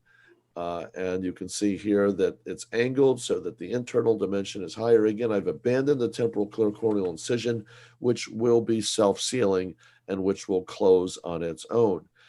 In this case, I'm a little bit worried about the iris prolapse already. The pupils come down, so we're going to rock this back and forth, and then this has irrigation, so it's a little bit of a hydro expression. We pop this into the anterior chamber. You need to have an adequate sized incision. I'm going to recoat the cornea as well, and then here I'm using the lens loop. And here you want to depress on the scleral lip as this comes out, then we'll refill. And in this case, I was able to do the INA and put the lens in without partially closing the incision down because of the scleral pocket. Many of my Indian colleagues would leave this unsutured. It is superior, but in this particular case, I'm just going to put one single suture, radial suture in, and I have a closure. So I would basically think that at this point, my total time spent in the case is probably less than if I had done a phaco. But this is really all about complications. This is about how many endothelial cells will I lose, and is my posterior capsule rupture rate 1 in 20 or 1 in 50? So this is an individual decision, and it depends on your individual skill set. But even though I think all of us on this faculty are comfortable with dense cataracts, it does make sense when you can lower the cell loss rate and the posterior capsule rupture rate, and it's depends on the specific patient. But this is a patient that was not a refractive IOL candidate. Again, I think this is a skill set that unfortunately surgeons in the United States are lacking. In fact, the residents don't even get experience with 3-piece monofocals anymore, and they certainly have trouble getting experience with manual extra caps. So these are the key points. You can supplement if you haven't done a retrobulbar peribulbar. Move superiorly. There's no reason to use that clear corneal incision. Make sure you have an adequate sized opening of the rexus, using a can opener if you need to. You want to be familiar with using a lens loop, not just by manual compression. And of course, the incision size, has to be adequate. And then with such a large incision, I think an anterior chamber lens becomes an option with a very soft eye, large incision. Trying to do a Yamane or such technique can be more difficult. So thank you very much. Thank you, Dr. Chang. It was really wonderful, and it gives a lot of confidence to all those youngsters that they'll not shy away from doing M6 or doing ECC. Such beautifully done. New world of phaco there, I'm pretty sure it's a great challenge to actually do or cover M6 and cases like that. Interestingly, I observed that you used a 80 nylon suture, 80 suture in the ECC. Do you think you could not go away with a 10-0 nylon suture? That's something which is a little interesting, which probably we do over here. I would leave to the panelists to comment on it, and Dr. Sahu and Dr. Ravindra, sir, please go ahead with your comments. See, coming from David, it is really a lot of encouragement to those who are looking at this webinar, because he's an authority on these things, an authority, a master in PECO. So if he tells something, those who are shying away will have a lesson from them. So they will be more confident to express that, yes, when the need arises, it is better to convert to SICS rather than create a problem with FECO. That will be my saying that. Thank you, David, for standing by SICS and promoting it. Thank you. Dr. Boramani, sir, do you want to add anything onto it? I just want to add anything. Thank you, David, sir, for excellent presentation and the importance of MSICS. Everyone should learn MSICS because it can come as a rescue procedure for a PECO surgeon. But I've been asking this question in many conferences that we see a lot of presentations when to convert to M6 during a PECO emulsification. Because there are problematic situations, then it is better to convert to MSICS, abandon the PECO procedure. Is there any situation where you are doing a planned MSICS and then you decide to convert to PECO because of some problem? That's an interesting one. No, because you've really made that incision, and it's but I do think the point is that some cases I just know I'm going to do an M6 beforehand. It's a black cataract, whatever the reason might be. But there are other cases, I think I could go either way. So I'll start the case and I do my temporal clear corneal incision, do the capsulotomy. But you have that point before you start the phaco that you then have another chance to ask yourself, do I really want to continue? And in that first case where the lens was so mobile, it's, this is not a good idea. I was on the fence. Okay, now I'm just going to do an extra cap, in that case. So I think that having both of these procedures in your armamentarium is the key. If you're really only comfortable with phaco, you're naturally going to be biased to do that at that point. And I think the 8.0 versus the 10.0, I don't think it really matters. The idea would be, do you save time by doing 10.0 nylons? I still take one out. So the 8.0 is just a little faster to put in and close the eye quickly, but you can use both. When you do use 10.0, it is going to get stretched out. So it's going to end up being quite loose by the time you've done the INA and so forth. Dr. Ravindra, sir, you want to add something on that? Nothing. I think many of us have come through ICC days and ECC days. We've excelled in every step. And many of us have started phacoemulsification, then have gone into M6, looking at the advantages of M6 over any other procedure. We're all very comfortable with all the techniques. I do not know whether I can do intracapsular days, but I'm having done the numbers in those days, we can go by. But looking at the results on the cornea, the SIA, and the complications associated, as it was mentioned earlier, like posterior capsular tears and zonular dehiscences, I think M6 should be taught at all levels all over the world. And I congratulate Dr. Sahu to have taken this mantle on his broad shoulders. And I do see a day when everybody comes and says that, M6 is a good alternative to any person who is doing cataract surgery anywhere in the world. But that's my view. Welcome, Boris. Thank you, Dr. Ravindra, sir. Thank you, Dr. Ravindra, sir. And here I welcome the ringmaster, who is the pioneer of the pupil expansion device, the Maligan ring. He's the president of the Russian Ophthalmology Society. He's a board member of the European Society of Cataract and Refractive Surgeries. He has written extensive literature and has co-authored a lot of books in the field of ophthalmology. and is editorial in various journals. Welcome, Dr. Boris. Thank you very much. It's a pleasure to be here with you today.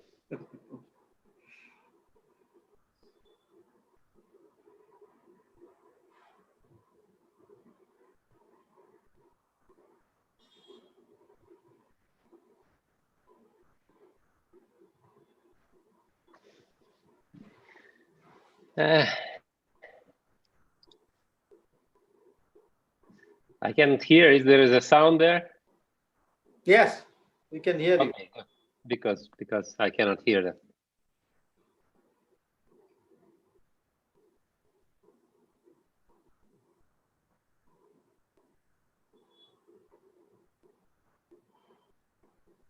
Yeah.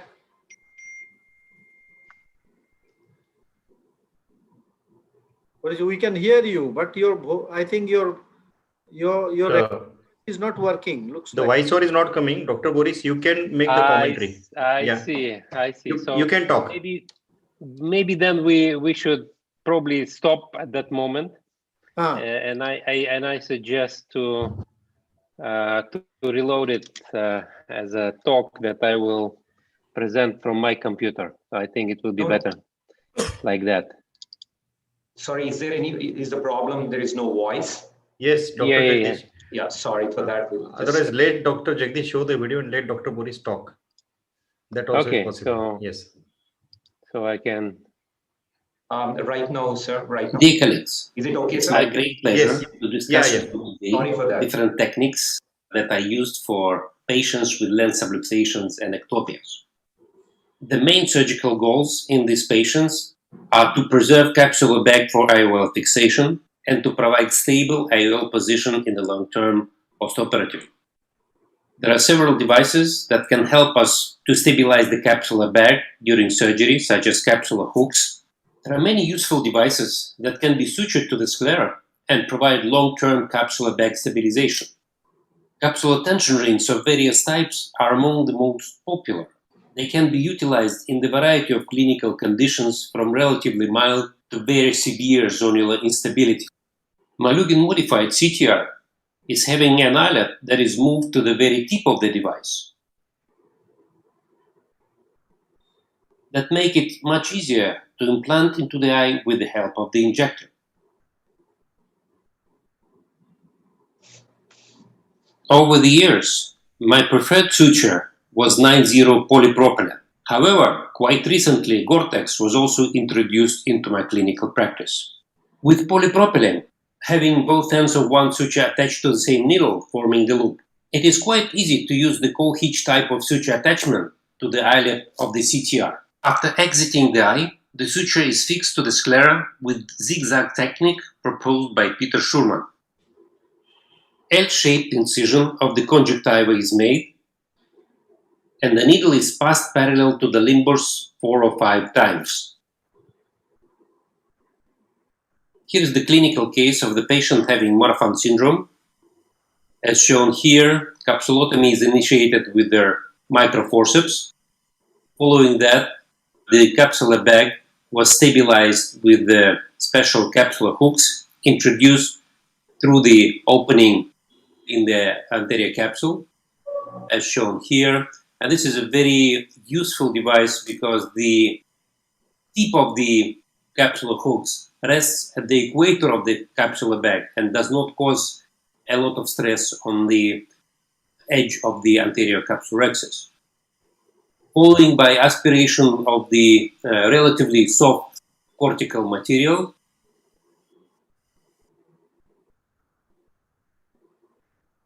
CTR is introduced into the capsular bag, and we can see that suture is attached to the eyelet of the CTR, and after rotation of the fixation element into the proper position, we release the capsular hooks, we reposition the fixation element on top of the anterior capsule, as shown here, and that passes the needle through the ciliary sulcus outside of the eye, and then aspirating the residual cortical material from the capsular bag implanting IOL in the capsular bag and positioning it the way that the haptics of the lens are not interfering with the position of the fixation element.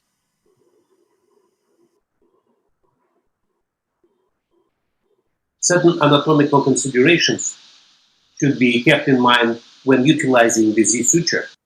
First, relatively wide scleral exposure is needed.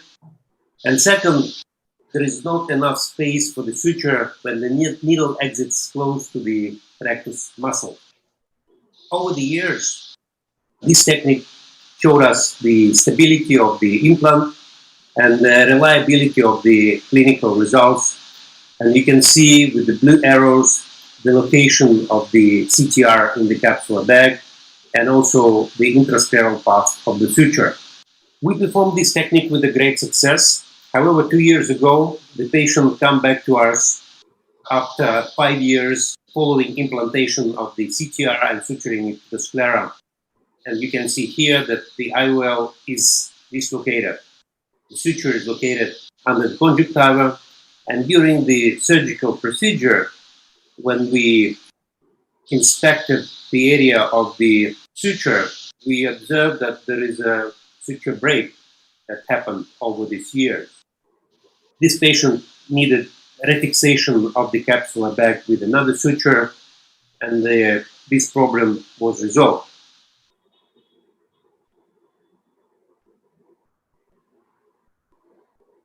We use scanning electronic microscopy to examine the suture, and we've seen a significant amount of fire degradation of this 9-0 polypropylene material, as shown here. And also, we observed the thinning of the tips of the suture directly attached to the eyelet of the CTR. Starting from the case, we finished using 9-0 polypropylene, and this is current technique, which is illustrated by this video fragment. As shown here, there was a significant lens subluxation.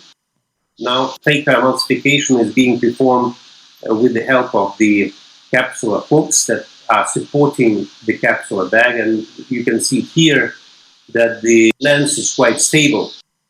Now I'm injecting modified CTR inside the capsular bag, while there is some cortical material still present, with the reason being to avoid aspiration of the equator of the capsular bag, which is not uncommon in that kind of surgery. In spite of the capsular hooks that are in place, there is still a gap in between them where that issue may happen. I decided to attach the cortex to the eyelet of the CTR without doing it outside of the eye. Sometimes it's much more helpful to do it that way. For that purpose, I'm using two 25 gauge forceps.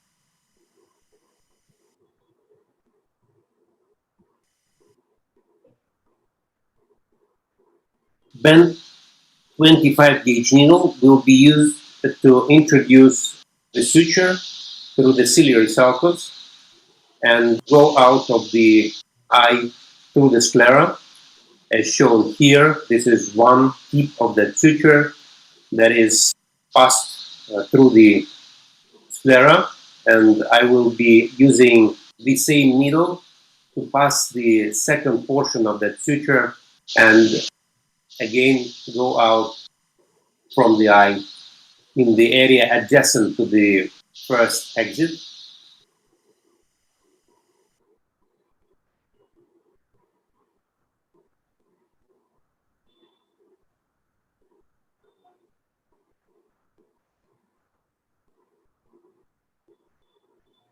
The ends of the suture are trimmed, and it's time to implant the IOL into the capsular bag because the later is stabilized with the CTR fixed to the sclera. And this is a hydrophobic acrylic IOL that goes into the capsular bag that unfolds quite slowly in the controlled fashion. So I will be able to guide the haptic into the capsular bag, and then, which is very important step, station of the knot inside the sclera. My preferred technique in patients with significant zonular dialysis and lens subluxation is based on capsular bag stabilization with the modified CTR. I do think that Vortex is the best current option for CTR suturing, and this technique is being a viable alternative to the iris flow, scleral, or iris sutured IOLs, and even flanged IOL CTR techniques. And I thank you very much for your kind attention. Dr. Boris, that was a wonderful talk. I would ask Dr. Srinivas sir to actually go ahead and. Dr. Boris, I think you did not mention one thing, the disclaimer, that these procedures has to be done by Dr. Boris Malijan or by the expert's hand and not to be done by any of the youngsters or anything. You have the disclaimer when we see any films. Na? Wonderful, wonderful videos, Dr. Boris. Thank you very much for that. Actually, I'm seeing very recently about the fixation of the CTR also by Gore-Tex. Usually, as a vitreoretinal surgeons, we used to do more with the help of SFIOL using the Gore-Tex suture for that. But using the CTR and trying to place the lens on the stabilized bag with the CTR is really very interesting. Yes, Dr. Chinmay, have you tried it in aphakic patients? You are muted, please. Kindly unmute yourself. Surgeries by Maligan sir, and personally I have no experience with Gore-Tex. I'm still using 90 or 10 polypropylene for most of my scleral fixation IOLs, and for CTR stabilization really haven't used it as yet. Yeah, Dr. Amey? Yeah, I've not used Gore-Tex as such, but we're using polypropylene AN90 or 10 for stabilization. Just one question to Dr. Boris and Dr. Chang. What main difference do you see between this Gore-Tex suture and using the 9O or the 10O polypropylene? What's the main difference? Or maneuvering with the Gore-Tex is slightly easier because it's more thicker? I think the major issue with Gore-Tex that it does not have a proper needle attached to that suture, which makes it a little bit more challenging. And because 90 polypropylene is having a very nice and long needle that can easily pass through the sclera, which is not the case with the Gore-Tex. So that's why I showed how to use the needle. Some people can use ports, vitrectomy ports, to pass the suture through the sclera. This is another option. And I believe the other important thing is when you're using the Gore-Tex suturing, it's very important to rotate the knot inside the sclera, because the knot is relatively thick, and if it's left on top of the sclera, that may cause erosion in the post-operative period, which is to be avoided, of course. Great. Dr. Chang, do you routinely use the Gore-Tex suture, or you go ahead with any other sutures of your choice? What's your favorite management aspect in case of aphakic? Yeah, so I think Boris gave a really good summary, and I thought the scanning EM was very interesting, that one case that, that where it broke years later. And that's what we don't really know how often that will happen. But just as he said, having the needle, it's just a lot easier with the 9.0 to pass. I think that's a really, nice technique that he showed. It is thicker. It's you have to bury the knot. It's a little harder to tie.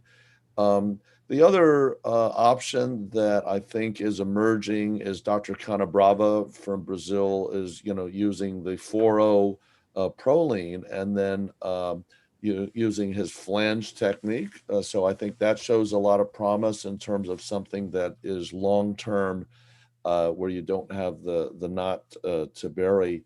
I did want to, ask Boris, because I think, his ring works fantastic, particularly in these Marfan's patients. But do you have any pearls on, putting that in there while you still have the capsule retractors, because it can get kind of, you can get caught in the retractors. And I think that's why he put in the suture later, because when you have that ring has to circle the circumference and you have a suture, it can get tangled up with the retractors. But any pearls, Boris, because I think putting it in early is obviously very helpful. Like you said, it prevents the rest of the capsular rim from being aspirated in between the capsule retractors. I tried different retractors, and I think David modified capsular retractors to make them less prone for tackling with the CTR that goes into the capsular bag. And I think this Chang modification is very, very nice, and I love to use it. And also, of course, you have to be quite careful, and passing the suture later than earlier is also helpful, because sometimes the suture may stuck somewhere outside of the eye, and then you struggle with that. So there are pros and cons of every technique, but I think using proper instruments and proper suturing material is very important.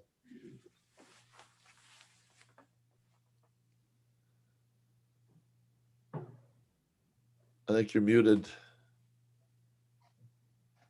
Sorry, Dr. Nito, I'd like to hear from you. What's your preferred technique of choice in case of earthquakes? What would be your polypropylene, or you prefer Gore-Tex? And any experience, I would like to know, does the panelists or speakers still do AC IOLs?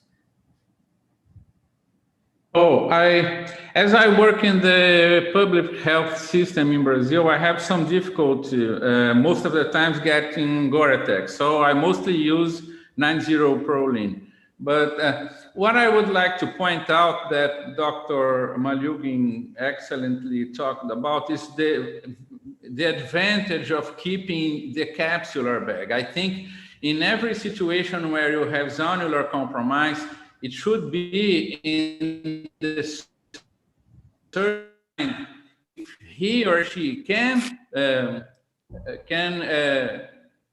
finish the surgery and put the IOL inside the bag and keep the bag.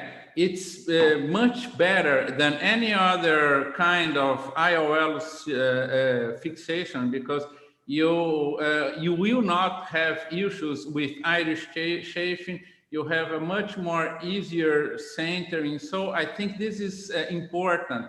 The surgeon to consider, is it possible to retain the bag and put the IOL in the bag? I think this is an important message that Dr. Malyugin passed for us. Wonderful. I totally second you, Dr. Nito.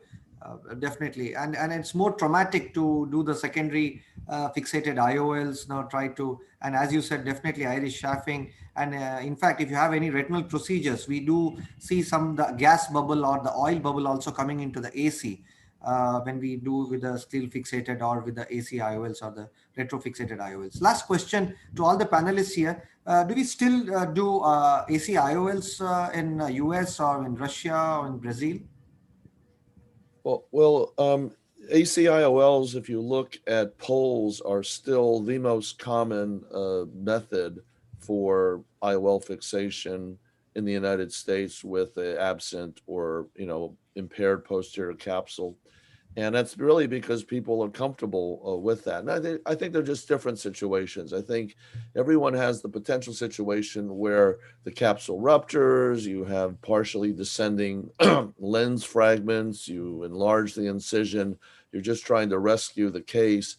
You already have a big incision, you've got a vitrectomized soft eye, and if you have the right size for the AC IOL, I think it makes perfect sense to do that in that case. Then you have others where it's an IOL exchange or a secondary IOL for aphakia, and you have the chance to plan. And there you have the advantage of a smaller incision, and you can put in a chamber maintainer and have everything set up to do a flange technique or something like that. So there's so many different situations and there's different skill sets, but the all of the literature and the most recent update, there was a AAO committee that looked at this and published in 2003, and then there was a new update in 2020 last year.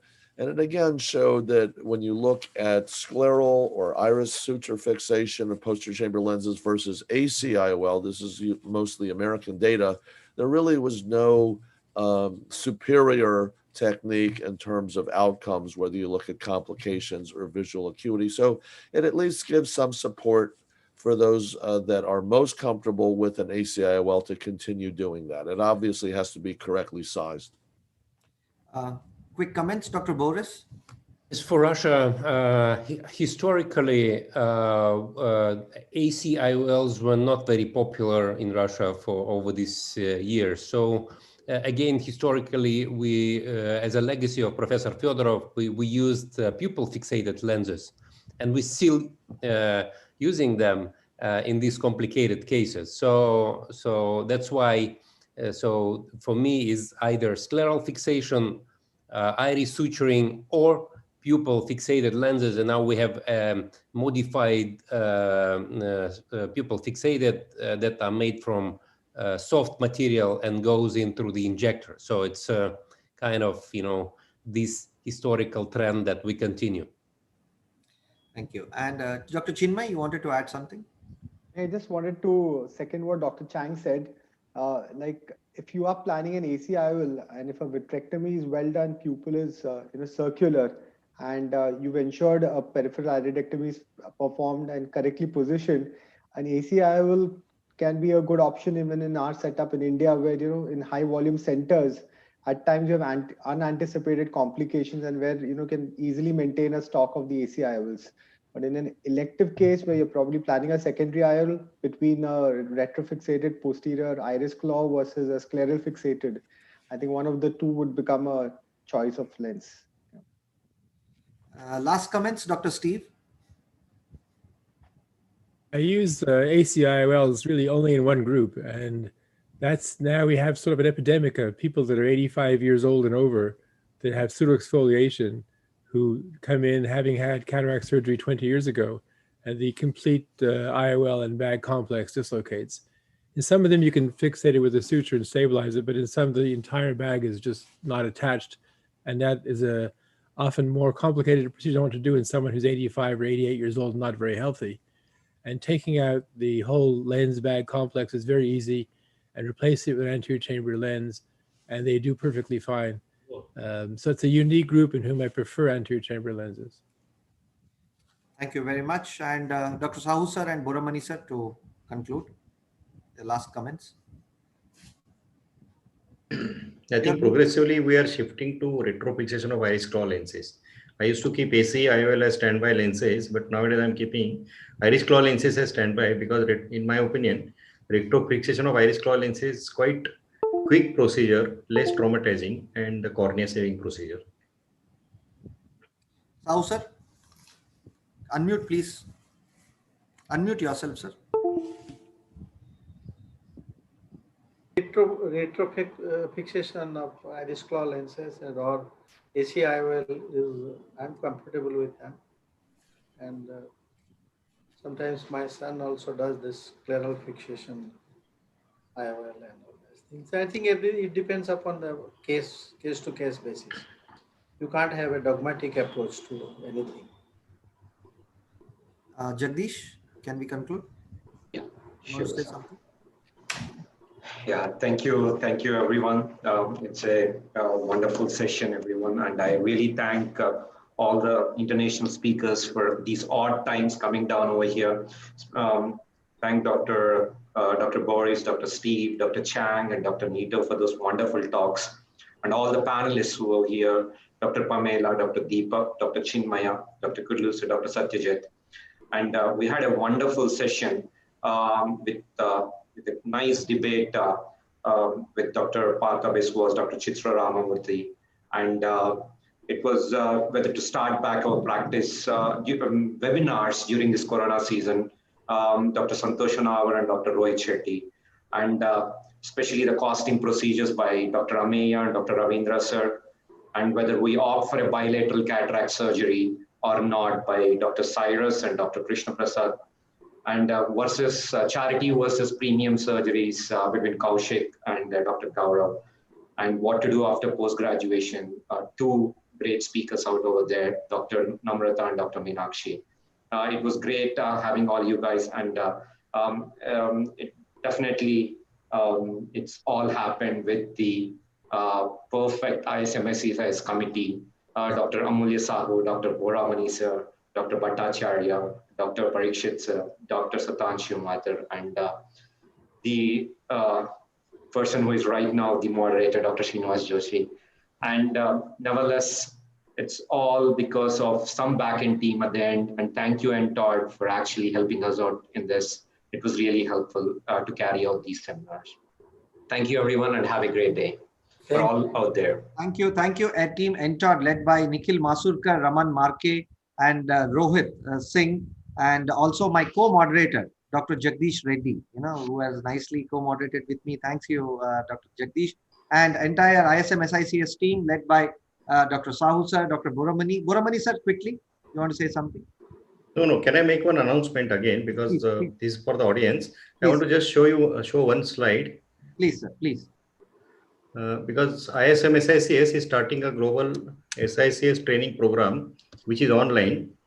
You can see my slide. No? Yes, sir. Yeah. So this is mainly for the audience. We are starting the global SICS training program. Those who are interested amongst the audience as teachers or experts and they want to participate in the teaching program can register via this link. They have to fill up a form, or you can just take a screenshot of this slide. You can scan the QR code for the link, or you can take a screenshot and fill up the form. We are already received a lot of response, but we still want to include more and more teachers in this program. Thanks. So thank you, sir.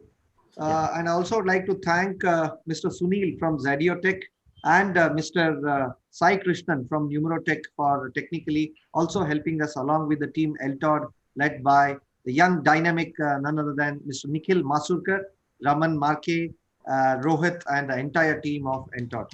Thank you very much, and thank all the international speakers for adding more and more colors, adding more and more feathers to the cap. And that's why this program is considered as one of the most successful debates we ever had in the first part of Jan 2021. Thank you, David and Nato, and everybody there. And Melugin, somehow or other he made it. He said that he may not come, but he came. That is one thing. And Steve has been there from the beginning. So thank you, all of you. Pamela, get well. Steve, actually, Dr. Sahu, I think Steve is the host and we are the guests here.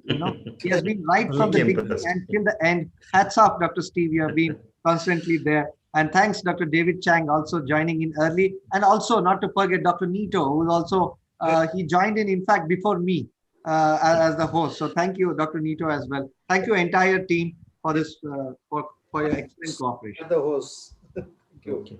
Thank you. Thanks for inviting me. Thanks, everyone. Thanks, everyone. Good night. Nice to see you all. Good night. Thank you. Good night.